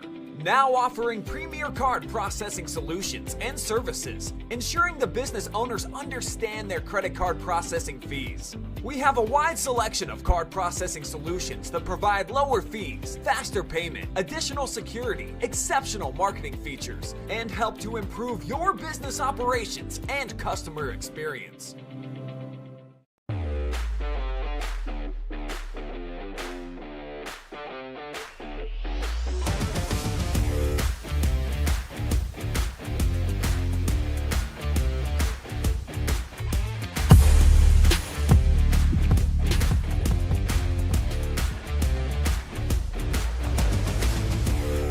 Back here inside the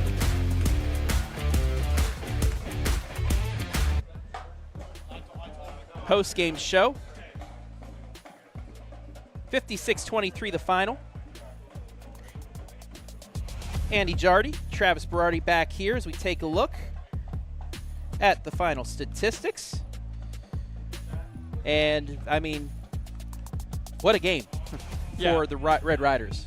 Yeah, it's all about the turnovers and the penalties here tonight. Wooster, 3 of those turnovers, 2 of them pick sixes that really just made this lead insurmountable for Orrville tonight. It was a 14-9 game in the second quarter, and then those 2 pick sixes really just made this lead too much to overcome.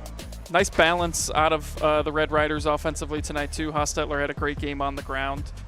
Kraft made some great throws, too. Would have had more passing yards, but a lot of penalties, pass interferences. Yeah. Eliminated any chance for those being big plays. So, there's a lot to improve on. It's a week 1, obviously. You're going to grow over the course of the season. But for Wooster, just way too many penalties and some bright spots, though. Engman was nice. Made some nice catches. Finished with 76 yards receiving. The big tight end had 5 catches, 76 yards. And, it's... we'll see how they can regroup. Yeah. They'll be back home next week against North Royalton, so a chance to right the ship and get back on track. All right. We'll take another break as we await our MVP coming on up here to talk with us. So we'll do that after the break.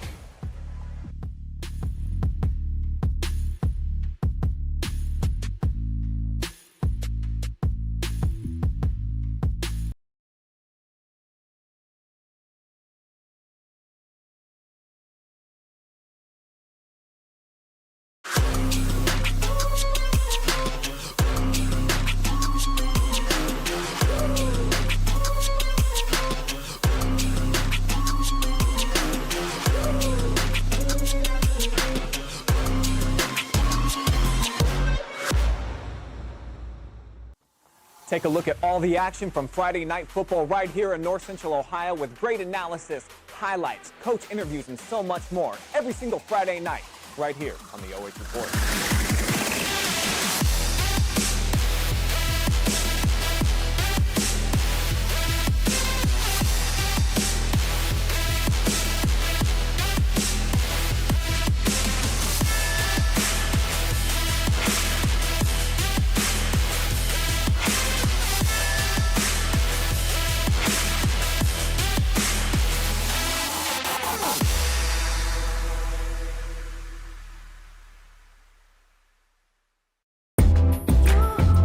time that we walk in, we know we're going to walk into a place that's very clean, and when we walk in, we have a professional environment to come to.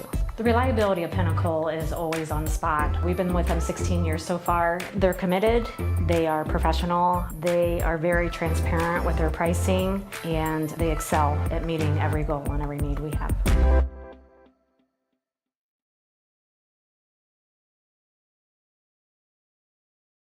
This place means everything to us. This is where we come together. We do all of our birthdays out here. We grill hamburgers and hot dogs. We fish. I was about to give up. I was about to think that the property wasn't going to become mine. Rural First specializes in solving the problems. I made the call, and the rest is history. It was done. It made everything easy. Questions answered, walked me through the process. It was done. When I'm here, just feel peace. That's all it means to me. Peace.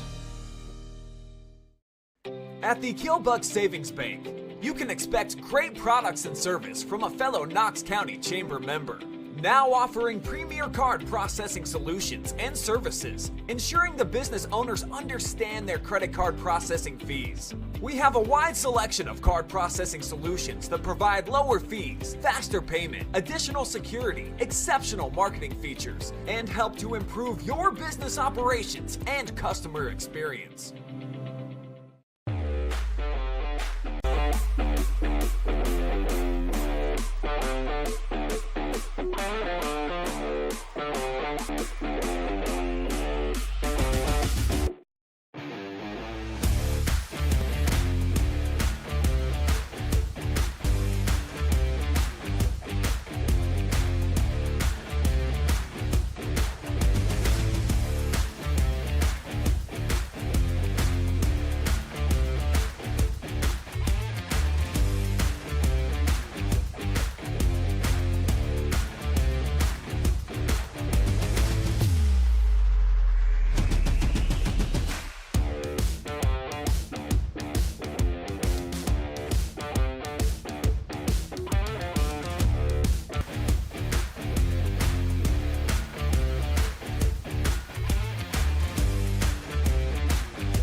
back here, our Carothers Pest Control MVP, Braylon McDuffie, I guess declined to talk with us or forgot or something. But popular man. A lot of people were talking. A lot of guys and then walked off to the locker room without talking to us. So he was our MVP, though. Yes. 9 catches, 72 yards, 2 touchdowns, a 70-yard pick six. I mean, he did it all in this one. He really did. I mean, the pick six was incredibly impressive. Some big-time catches, too. Just the skill players tonight for Orrville just did everything that they had to do, and McDuffie led the way. I wonder, the pick six, the 2 touchdowns, which one he would have preferred to get, but that pick six was really impressive. Yeah, and it turned the game around because back-to-back pick sixes. Then he had a touchdown right after that. Really opened things up, and that's what finished things for it. So, congratulations, Braylon McDuffie, tonight's Carothers Pest Control MVP. 9 catches, 72 yards, 2 touchdowns, 70-yard pick six. And he had a couple big catches on third downs, things like that as well. Yeah, and made a lot of defenders miss, and just plays that only should have gone for maybe 4 or 5 yards. He ended up turning into gains of 10 and 11 yards to get first downs and keep drives alive for Orrville. So there is your MVP, Braylon McDuffie of Orrville. We welcome you inside. Well, we get back into the post-game show where, wrapping things up real quick, 56-23, just a dominant game by Orrville in the second half of the second quarter to the end of the game. Back-to-back wins over their arch rivals from Wooster, and a great way to start your season at 1-0. A lot that they can still improve on, too. Clean up some penalties. Worcester clearly has to clean up the penalties. A ton of those tonight, which really hurt them. And the 3 turnovers, too. 2 of them going back the other way. So some things to improve on for both these teams, but always want to start off 1-0, and that's what Orrville did here tonight. That is exactly what they did. So, Wooster will look to bounce back at West Holmes next Friday night, 7 o'clock, while the Red Riders welcome North Royalton in for play in 1 week's time. But we got to get out of here. I got to drive to get to the pigskin if we want to get there on time. You and me both. Thank everybody that helped make things possible. Shane Young on the camera, Andy Jardy, my color commentator, and all of our sponsors here tonight. North Central State College, our scoreboard sponsor. Carothers Pest Control, our MVP sponsor. BS Media Productions, our pregame, halftime, postgame sponsor. OhioHealth, our instant replay sponsor. Killbuck Savings Bank, our commercial sponsor. Rural First, also a commercial sponsor. I want to thank Orrville Athletics for allowing us to be here tonight, as well as the OHSA for allowing us to be live and free. Orrville makes it 2 in a row against their rival Wooster. Big win, 56-23. For Andy Jardy, I'm Travis Ferrari saying I'll see you in about an hour